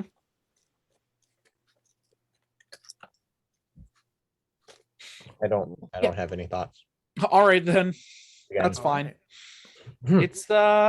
It's it is very like Undertale-esque, but it also reminds me of Yukai Nikki, which is nobody in this call is going to know what that is. Yukai Nikki is I want a to say I do. Wait, what did I RPG. miss? It's a weird exploration game that was made in the RPG Maker engine. And the whole there's like no real end goal to the game per se. Oh, well, I think there is technically an ending of some kind. But I How do you don't spell that again? wait, is it Mirai Nikki or Yukai Nikki? It might be Mirai Nikki. I might be getting the name wrong as well. Mirai Nikki. Did I? It's this little, you can look That's it a up. manga. No, I'm getting Mirai the name Nikki. wrong then. Not Mirai Nikki. It's what is it called? It's this weird exploration game that came out quite a long time ago. That the entire kind of like goal, there's not really an end goal. The whole kind of point is just to explore this very strange, imagined world. Yume Nikki? Huh? Yume Nikki. Yume Nikki. That's what it is. Yeah. Okay. It kind of reminds me. This game kind of reminds me of that. In terms of its concept, at least, is this weird world that you can explore and do stuff in. Okay.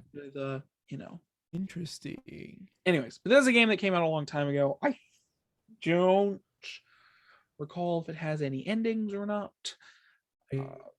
because it's been so long since I've thought about it. But yeah, that is a game that came to mind when I look at Omori. Omori. God, I can't speak. Anyways, Omori. yeah. Yeah. Omori is coming out spring 2022, so expect it within the next 5 months, I guess. Okay. the next 5 months is roughly spring, I think. Anyways. When does spring start? Spring starts in I'm gonna be honest. April, right? March. Does spring start in April? March it or starts in March. April. It doesn't matter. You know what? It doesn't matter. It doesn't matter when spring starts because it'll start when it starts. Anyways. Are there any other thoughts? You're right about the Undertale thing as well. But yeah, like You My Nikki is really the one that caught my attention though. When I looked at this. Anyways, yes. Did I say thoughts? Did I say what thoughts? No, I already did. And then I was given none. That's right. I remember now. Thoughts of what? I'm confused what we're talking about at this point. Omori. Omori. He looks fine. All right. Good to know. I don't know All anything about the right. game, so I really can't say much. Like All beyond right. what you mentioned. It's I mean, you don't know I what looked up has pictures of the promises. graphics and it does look similar in sprite Yes. to like Undertale. Yeah, this is the last game on this list, so just saying this is the last game that's on the list of things Yep. we're looking at. So any final thoughts on it before we just move on? Honestly, I don't. All right. Well, Yep. Okay. Excuse me. What? Sorry. I just burped. It's okay. Okay then. So that is everything from with the exception of like a couple things, that is everything from the Nintendo, the recent Indie World Showcase. So that was technically trailers and news. So why don't we so let's get a host topic out of the way before we continue. And then we'll end got on shitting on Nintendo. That's how we'll end it. And with shitting on Nintendo. There we go. Okay. So, host topics. Anybody got one? Oh no. Is it down to me again to come up with something? Matthew, give me a host topic. Pretend like you know what we're doing and do it.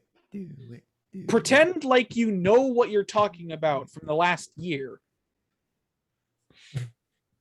Come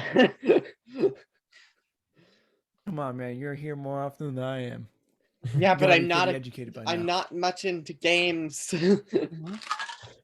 When I really That get is down true. to it,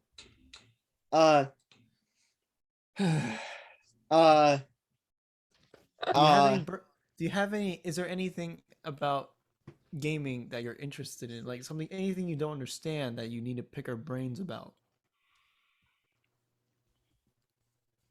About the culture or anything? don't pay attention to that part. All right. Nothing you're curious about? Any genres or anything like that? Not really. All right. Devin, do you have a host topic? I do. Oh, really? Is this off the Yes, cuff it or did has- you think of this before? Oh, I thought of this a long time ago. Oh, good to know. I did. Here's the thing. I actually have been thinking about this for a while, and it's been a little paradox. But basically, the question is, what do you think is the best way to monetize a game? And also, in addition to that, like before that, what are some of the ways you can monetize a game? Okay. Because all I can think of is you've got in-game purchases, but the game is free to play, or one upfront purchase, or a subscription. And I can't really think of anything other than those three. Well, let me tell you a little thing about purchasing things after purchasing the game, which is Okay. how a lot of AAA games monetize themselves nowadays.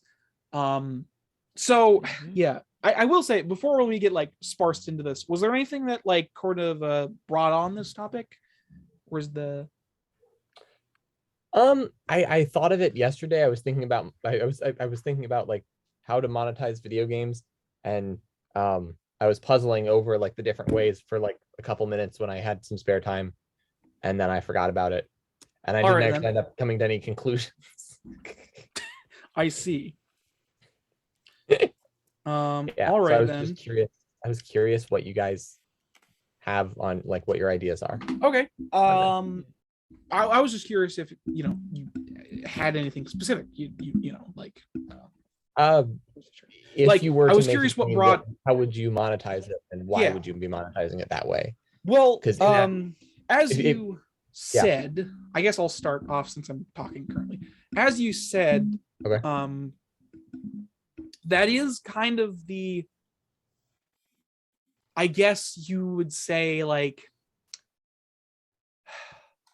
three main ways games monetize themselves.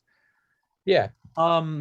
Which is generally how it should be, at least, within the confines of the gaming sphere.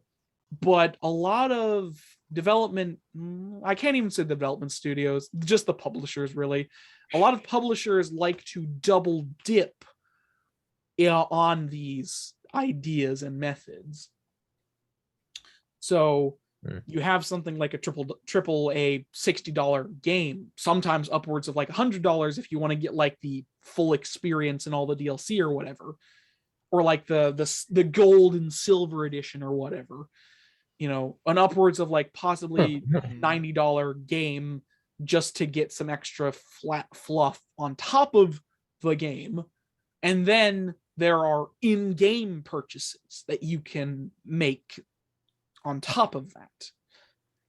So you buy the game or whatever special edition you decide to buy, because there's every video game has like 3 special editions that all have different things. And only some of them actually have the game. Yeah, it's real weird. And then on top of that, the publisher decides, because they want to have lots of money, and because for some reason they don't think the game just releasing by itself will be enough money, they put microtransactions or payments inside of the game that you can purchase. Now, for games that already had a price tag, generally that means like consumables that you would otherwise have to grind for, cosmetic items, other like random stuff. Sometimes loot boxes are in there as well. But you might be wondering, wouldn't that fuck over the balance of the game massively? Yes, you're right. That is what would happen, which is why one of the biggest examples of this type of thing is Shadow of no, something, was it Shadow? Hold on a second. Was it one of the Lord of the Rings games? Yes, okay. It's Shadow of Mordor.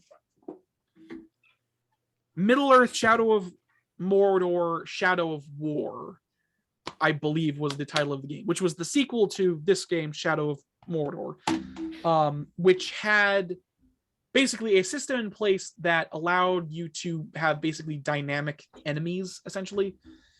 Basically, there was this whole system where you could recruit orcs to your side, and you could have like special enemies if you didn't. What was it called? I don't remember the system they had, but it was basically the Nemesis system, they called it. It was this whole idea that wasn't it like every NPC that like remembers you in some way? Yeah, it was basically like every enemy can become like a big threat to you if you like do so. Like you can like you could like kill off a camp leader and like injure his second in command, and then the second in command becomes the new leader and still has the injury you gave him, and now he's really pissed at you because of what you did. So he's like coming after you directly now.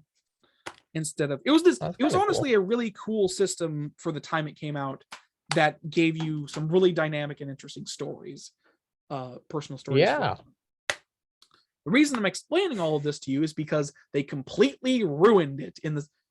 So Warner Brothers, the publisher of this game, decided that you could have the ability to buy orcs and the ability to basically buy upgrades for your like encampments and stuff.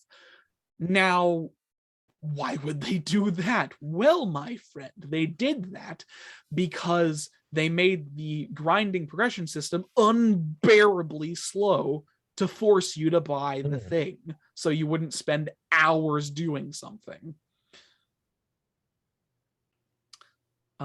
Yeah, that was basically an overly long. I just realized that was basically an overly long explanation about how AAA companies like to monetize certain types of games. I could have explained that in less words if I had tried, to be perfectly honest. Wait, so you have to pay real money to grind less? Yes, that was a thing. That was in the game for like years before it finally got rebalanced because they took it out. I thought it was an RPG. Isn't that? It is an RPG. One of the main things about the game is that you can like recruit orcs and like upgrade your encampments to like have them be like sturdy and stuff. But you can just buy orcs to do it, to increase to like speed through it. But the only reason you want to speed through it is because they made leveling up and actually attaining these things painstakingly slow and tedious. So that's an example of like, first of all, that's an example of a bad way to monetize a game, because you are effectively shooting your own video game in the foot just to make people buy something to actually have fun with the product they bought in the first place. Now, ultimately, everything I just said actually has no meaning because it's vaguely related to the topic at hand instead of like directly, because you were asking how to monetize the game. And I basically just went on a rant about Shred of War. Yeah. Which honestly pretty standard for how I do things on this podcast. But yeah. Anyways, let's get back to the topic at hand, shall we, before I just go on another rant. So yes, the three things you brought up, that is pretty much like the three main ways you would monetize a game. If you're looking at something like World of Warcraft, it's a subscription service of like you're paying monthly access to the game. And I think Final Fantasy 14 also does this. I think it does anyways. I'm not sure if it's one. Yeah, it does. Okay, not, it's a but monthly. like you have to be like above level like 60 or something like that in order to Okay. have to pay. Okay. And so like you apparently get like a whole year's worth of content. Yeah, there's a lot of For free. content you can get in Final Fantasy 14 for like no money at all. It's really actually ridiculous how much content is in the game. But anyways, so you have that, and then you have the price up front. You buy the game and you get what's in it, whatever, done and done. And then you have the free to play model, which is you have a game that is free to play, but the only way to monetize it is to put things in the game that the players would want to buy at all. So Fortnite is a good example of that kind of monetization system. Fortnite is free, as far as I'm aware, it's free. Yeah. It makes all of its it's money free. through cosmetic items and loot boxes from people Emotes. buying it. Emotes. I don't know if loot boxes are still a thing in that. What? I don't know if Are they loot boxes not? are still a thing in Fortnite. I'm gonna have to look at that. I don't know. I don't know. I don't keep track of Fortnite, so I wouldn't know. Anyways, I've been talking a lot. Max, why don't you give some thoughts on this post topic as well, so I don't just overload the podcast with my stupid voice. I mean, I think you kind of just said everything. I can't think of any other examples. It's more just like just about every game you find does one of these things, but they have different ways of doing it. Like Apex Legends, it's free to play, and as you the more you play, the more loot boxes you get that just have cosmetic items in them. You can't pay for cosmetic items, I believe, but then you can pay to like have like a membership, so you get exclusive items as you progress in the game, as you play more of the game. Mhm. And then also you can like purchase more characters to play as. But to my knowledge, the game's pretty balanced, so it doesn't really matter too much of what characters you play. It's just like it just depends on what class you like. Yeah. But I yeah, don't. but basically, everything Aaron just said is just about every game does that. It's just they just do it in different ways. Well, I used kind of an extreme example. Like Shadow of War is definitely like one of Yeah. the most egregious examples in the last like 5 years. Yeah, like you don't Battlefront often hear 2 is about games that also do another. Or sorry, continue. I kind of talked over you. Sorry. that. I was just saying like yeah, like in the case with like Shadow of Mordor, like you don't see stuff like that too often. Mm-hmm. At least I haven't. The closest thing I've seen is like Persona 5 having like free items as DLC, but it's like it's free DLC that they just have for some reason. Yeah, but that's kind of standard for JRPGs, isn't it? Yeah, Like that's weirdly I don't standard thi- for JRPGs. It's just here's some yeah, free items. It's like here's some free items as DLC. It's like okay, it's like that's the only thing I can think of. Mhm. But yeah, Battlefront Yeah. 2, when that came out, that was a $60 game. You could, I think there was like a collector's edition that was like that cost even more possibly. And then also the game barely had any content in it. Like free games have more content than what that had at the time. The game was extremely buggy, and then also the entire gimmick of the game was that there were loot boxes that not only gave you cosmetic items but gave you advantages in online play, gave you perks for online play. So literally the only way to actually get win a match is if you paid a lot of money for the loot crates and got lucky enough to get a card to equip to your character that makes you really powerful. Mm-hmm. Yeah. And there were Imagine, lawsuits and for everything like that. instance, you were playing Bed Wars, and when you were playing Bed Wars, you decided to spend a lot of money in game, and it just made you win. That's basically what it was. Mhm. Wait, what? Yeah, so Battlefront 2 basically had a system. Its progression system was basically if you spent money, you could win. Basically, Yeah. it had items that you could Ow. buy that affected online play matches. So you could just buy your way to victory, Mhm. which is It was real horrible. dumb. And so that's horrible. And then also the game itself was just bad when it came out. Yeah, so- that's EA challenge in every EA. game. The challenge is playing it though, Yeah. unfortunately. But they did turn it around. They took out that progression system and just gave everyone the cards, like everything that was paid that you had to pay to get. They gave it to everyone for free. They added free updates, so there was no paid DLC or anything. It just became a game where you bought the game and you got everything. Yeah, that only really happened because it was a Star Wars property though. Yeah.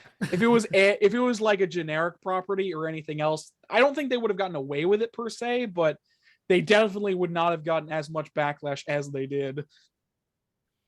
Mhm. Like Star Wars fans were outrageously pissed at them Yeah. for what Which, they I mean, did. It was hey, ridiculous.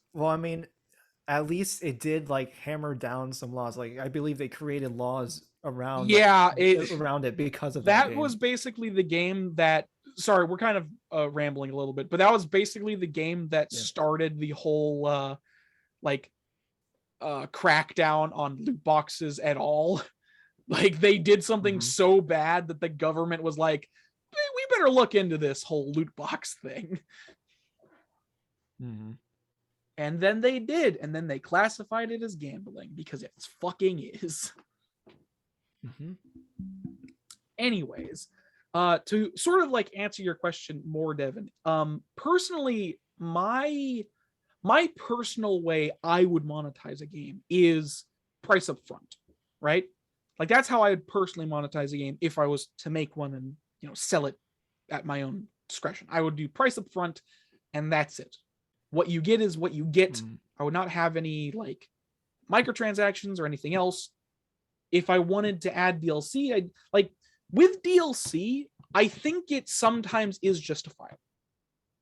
Like DLC as a concept is kind of weird and kind of just like was a de-evolution or e-evolution, depending on how you look at it, from the like expansion pack, not expansion pass, but like expansion packs.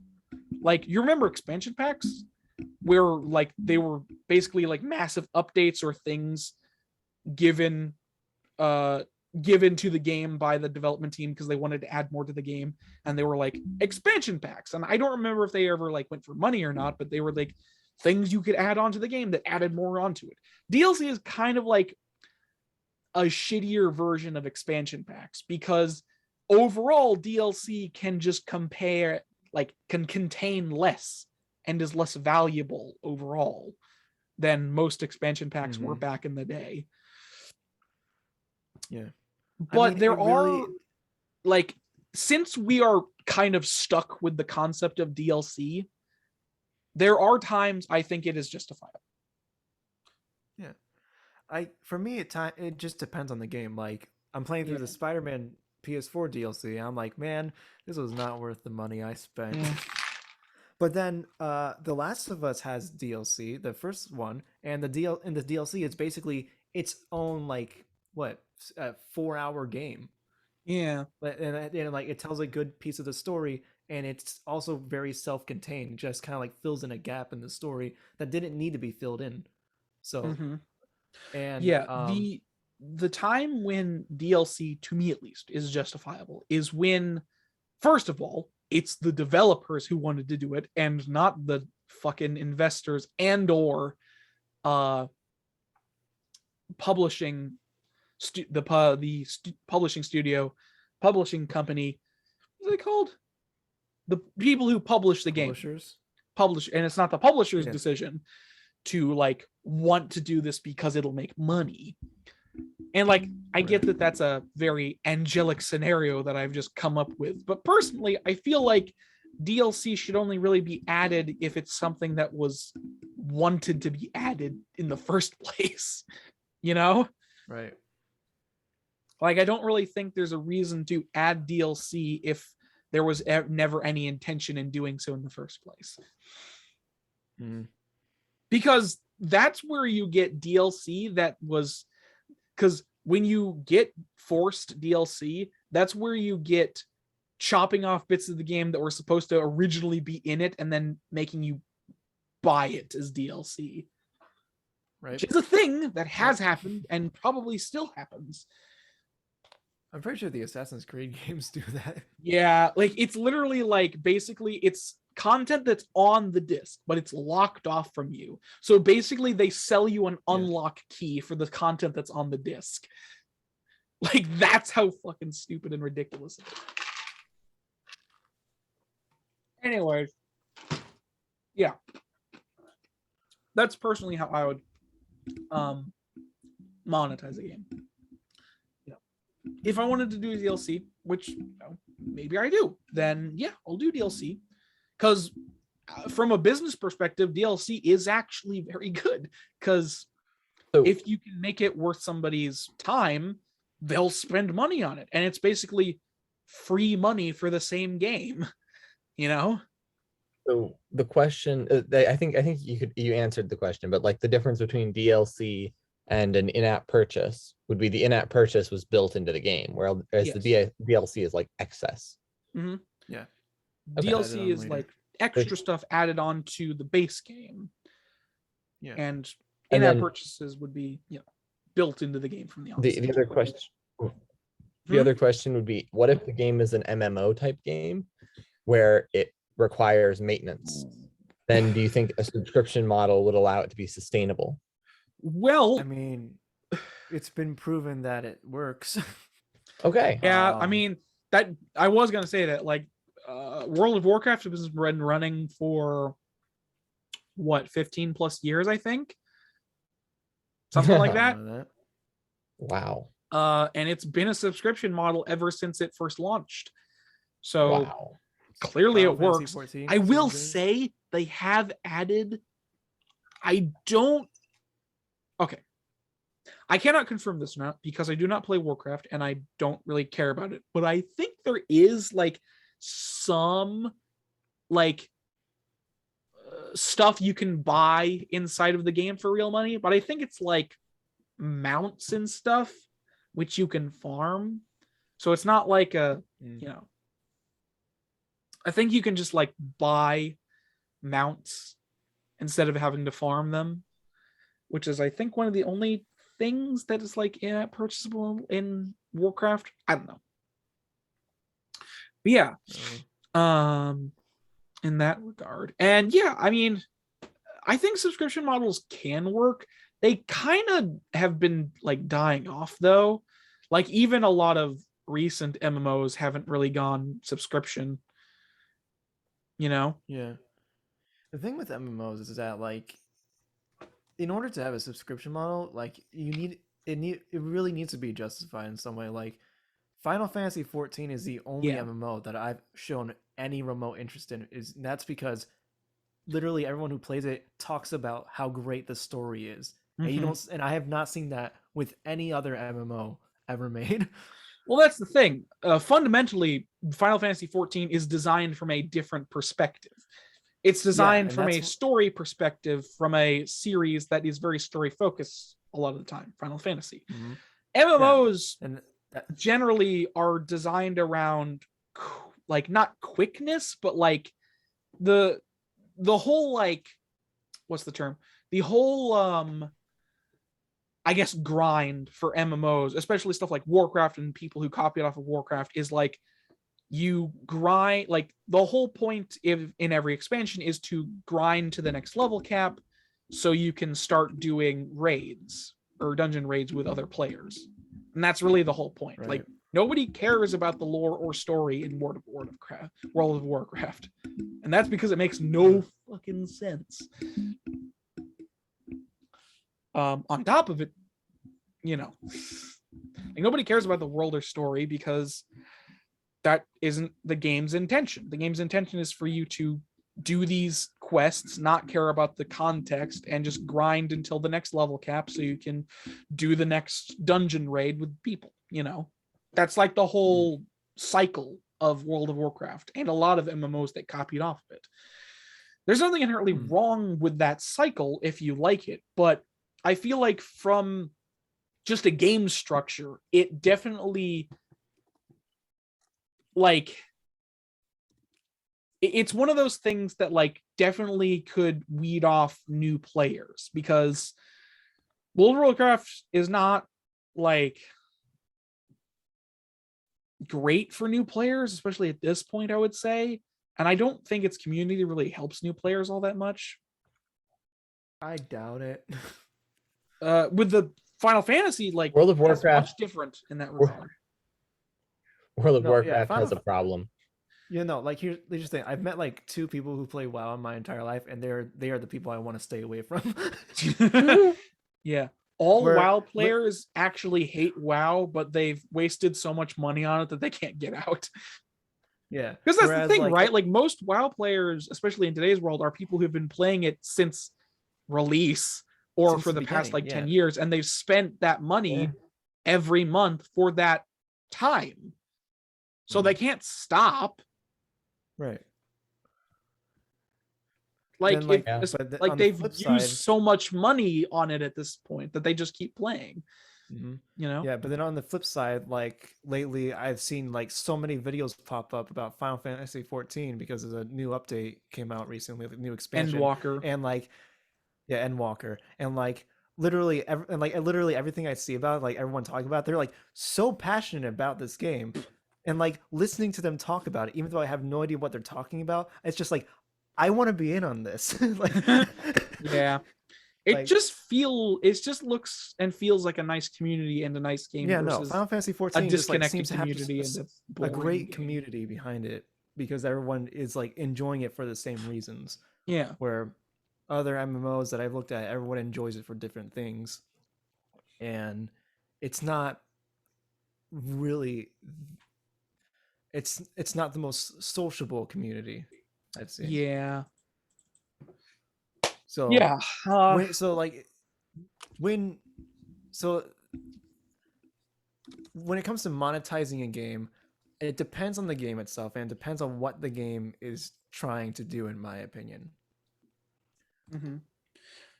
Like none of the monetization systems, except for microtransactions and loot boxes, are inherently bad in any conceivable fashion. It's just how you implement them. Because even then, Mhm. like there are scummy ways to implement monetization systems that I would even say work just to get people to spend money, which is the thing, right?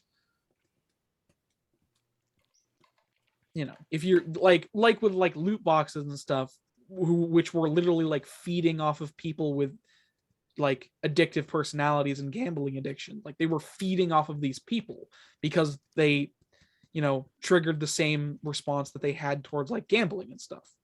So I would say that's like a scummy way to farm money off of people. And I don't think I'm gonna get much push in that regard. Anyways, that segment went on a little longer than I anticipated, but I think we kind of got our thoughts out there, right, Devin? Okay, cool. Yeah. I think basically what you said is if you were to make a game, you'd monetize it the way Minecraft is. I mean, you're not technically wrong. Or the way Pokemon is. And both of those have very goodwill in their community towards the way they've monetized them, at least. Yeah. Not exactly Pokemon, but okay. Okay. I mean, people I mean, buy the games. Not People are happy that they buy the game and they get the game. Yeah, and then I'm they also get assuming. DLC. Yeah, but then also now they're doing DLC. Oh. but they're I not mean, doing a we third already game. discussed the But DLC. then also, thing. yeah, and then The DLC is in place of the third game. I'd like to point out that the people pretty much actually Well- thought the Crown Tundra for I mean, I Sword hear and the Shield. DLC is good, but then also, I mean, here's what I think. Like, I still have a problem with how they release two games that are the exact same game, just different. Bit I of an mean, issue. So that like that's my main issue with it in general. well, here's the thing. So, The reason it's like that is to encourage people I know why it's like socialize. that. I know why it's like that. Because it I know why originally it's released like on that. a Game Boy, which was a portable console, and Yes, it was yes. to encourage people to socialize and trade with each other. Which is not what any Speaking Pokemon, of that, modern did you Pokemon know- fan does. What every I modern understand Pokemon it. fan does is buy both games and then trade with themselves. You We know? have too much Yeah. money. Yeah. Yeah, I get all the it. I modern Pokemon understand fans it. are people in their like late, you know, like early 20s, late 20s, early 30s kind of generation with that people, you know, these people have like disposable incomes and they don't have to talk to people, so they just get what they want. Like, here's the thing: my younger siblings, they love Pokemon. They love watching Pokemon. They hate the games. They That's absolutely fair. despise the games, even though they all like other RPGs. Yeah. I mean, let's be perfectly honest. As far as a JRPG is concerned, Pokemon is not like the greatest. It could be better. it's not. There are definitely some things they could improve upon. But At anyways, least Legends Arceus seems to have Pokemon actually go over to the other Pokemon when they attack. The trailers and stuff. Wow, I can't believe that's what we call an improvement. Yeah. man, you should have seen. Mhm. Anyways, so that was host topics. mean, Let's also- just end the news with a bit of like let's end this segment with a small bit of news that it isn't massive, but I was gonna shit on Nintendo, but like I'm out of energy to do You can this. still I'm just shit gonna on report on Nintendo. this at this point. So five Sega Mega Drive or Sega Genesis games have arrived on Nintendo Switch Online. The whatchamacallit, the virtual console thing that they released a while ago. The expansion pack thing, Mhm. which is still too Yep. much money. These Yep. include Altered Beast, Toe Jam and Earl, Dynamite Haiti, and Sword of Vermilion, as well as Technosoft's Thunder Force 2. There are no new N64 games today. However, Paper Mario was added to their service a little bit ago, and Banjo-Kazooie is due in January, but that doesn't really matter. So, on top of these Sega Genesis games that just released, there are now a total of 20 Sega Genesis games and 10 N64 games now available as part of Nintendo Switch Online Plus expansion pack. On top of around, yeah, so this was just a small piece of news Yay. that was basically gonna give me an excuse to bring up the fact that this expansion pass is still not worth it in any conceivable fashion, even with Here's what I the imagine. Sega Genesis games. I think most of the expansion pass just goes towards Animal Crossing, because you can't get the expansion pass without. It doesn't Animal make Crossing, any I don't think. sense, but you can buy the DLC separately. Yeah, you can buy Animal Crossing DLC separately, but you can't get the expansion pass without Animal Crossing. But it doesn't make any sense. It doesn't make any sense. It's dumb. Anyways, And then also, it's 50. Yeah, it's Like, I've talked about this at length before, but it's just so stupid how expensive I it bet you is have. for how little you're actually getting. I'd also like to point out that yes, you are technically on top of the Sega Genesis and N64 games. You are technically also getting around 130 NES and SNES games. That's total, not individual. In total, there are around 130 NES and SNES titles to choose from. It's combined both the libraries of the NES and the SNES on the virtual console. You gets around 150 games. So there is that, but it's still not worth it in any conceivable fashion. And that's the other weird thing. I get that copyright is a weird issue sometimes, but there's no at the very least add more. There's no reason to space out these releases. Yeah, because it have been around for 30 years. It literally took, when did the Switch release? The Switch released in 2017. It literally took, what was it, 4 years? Yeah, 4 years. 5 years? 4 to 5 years for the NES and SNES collection to get to the point it is now. By the way, originally it was only 5 games. Yep.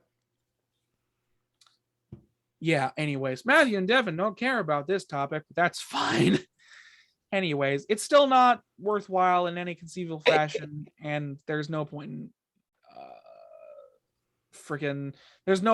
in defending this in any conceivable fashion. Anyways, yeah, I have nothing else to say about that because my voice is almost completely gone and my brain is dead. So yes, so that was the news / trailers / host topics. So yeah, that's basically the end of the show. So let's just hop into shameless self-promotion before we get this shindig over with. Matthew, what have you got coming up this week? Promote yourself shamelessly. What have you got coming up this week, and where can people find you?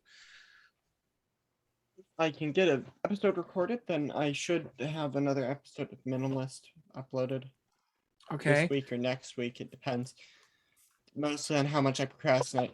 And then otherwise, I don't think I really have anything coming up this week, but I might stream. But the places you can find those at are Thologram and Mystical Meanderings. Okay.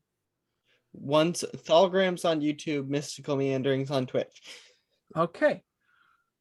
Is that it? Good to know. Is that it? Yep. Okay. Tired brain. Devin, what have you got coming up this week, and where can people find you? What have you got coming up, and where can people find you? Well, Shameless I have a self-promotion. video. Yeah, I have a video coming up about relationships and that kind of thing. I have a friend that we were talking about that for a little bit, and I should give her a call at some point so we can work out the details for the video. She called me during work with the suggestion, and I'm like, oh, that's a good idea, because I have a unique perspective on that, I think, or at least a minority perspective. I think you guys would agree. It would be like, yeah, it's cool. It's cool. All right then. And interesting. And so I have that coming up on my You Think What channel, and then I have a thing called Purgatorus. No, I have a thing called Belthanus, which you guys are a part of.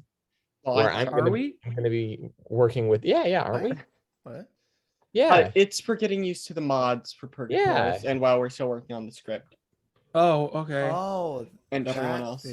And now that we have amazing internet, I will probably be making a video on my DevMafu Gaming channel exploring my massive, sprawling, complex base, which is just basically a rock full of secret doors that I built entirely. So I just went out into the middle of the ocean, built a giant rock, and then had to... It's on a coastline, Devin.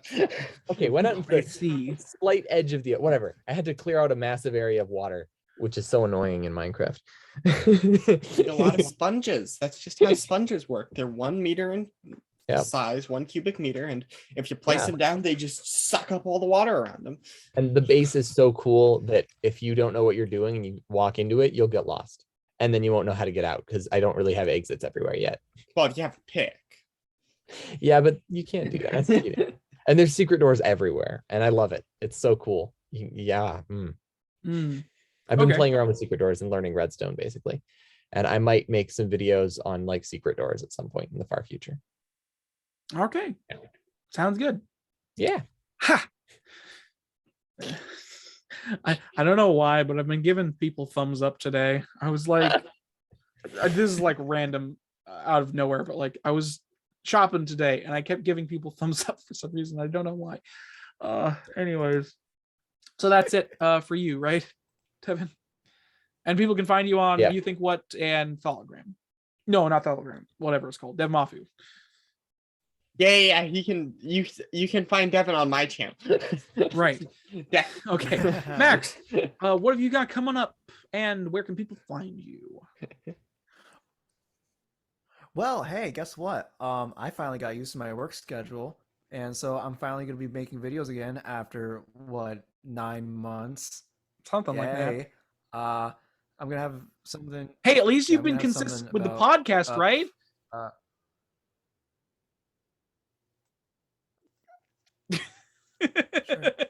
Yeah, definitely. I'm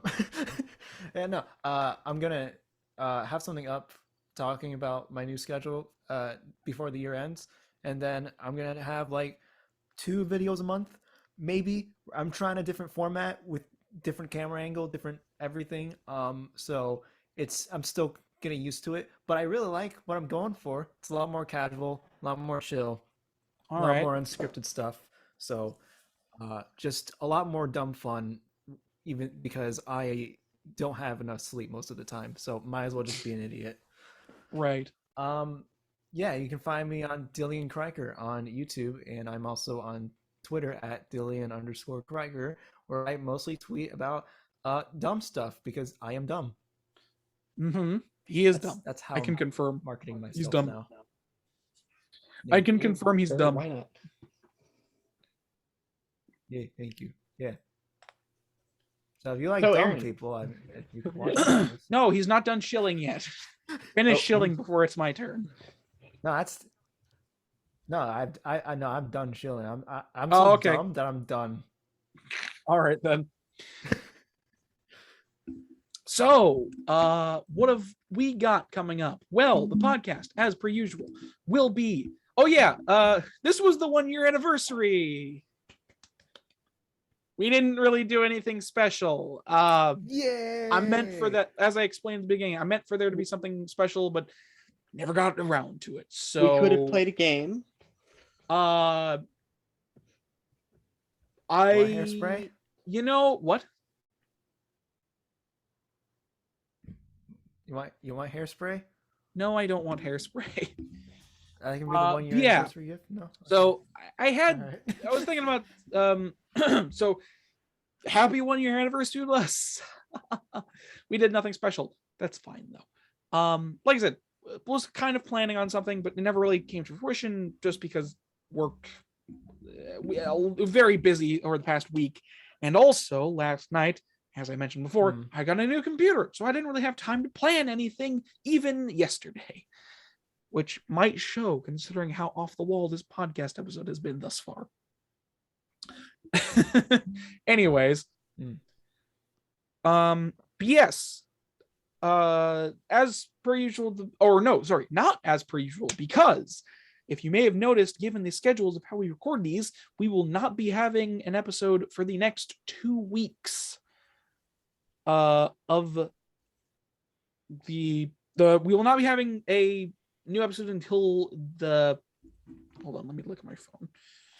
Let me get my calendar out. We will not be having a new episode until the 9th of January, because the next 2 weeks our recording dates happen to land on Christmas and New Year's Day.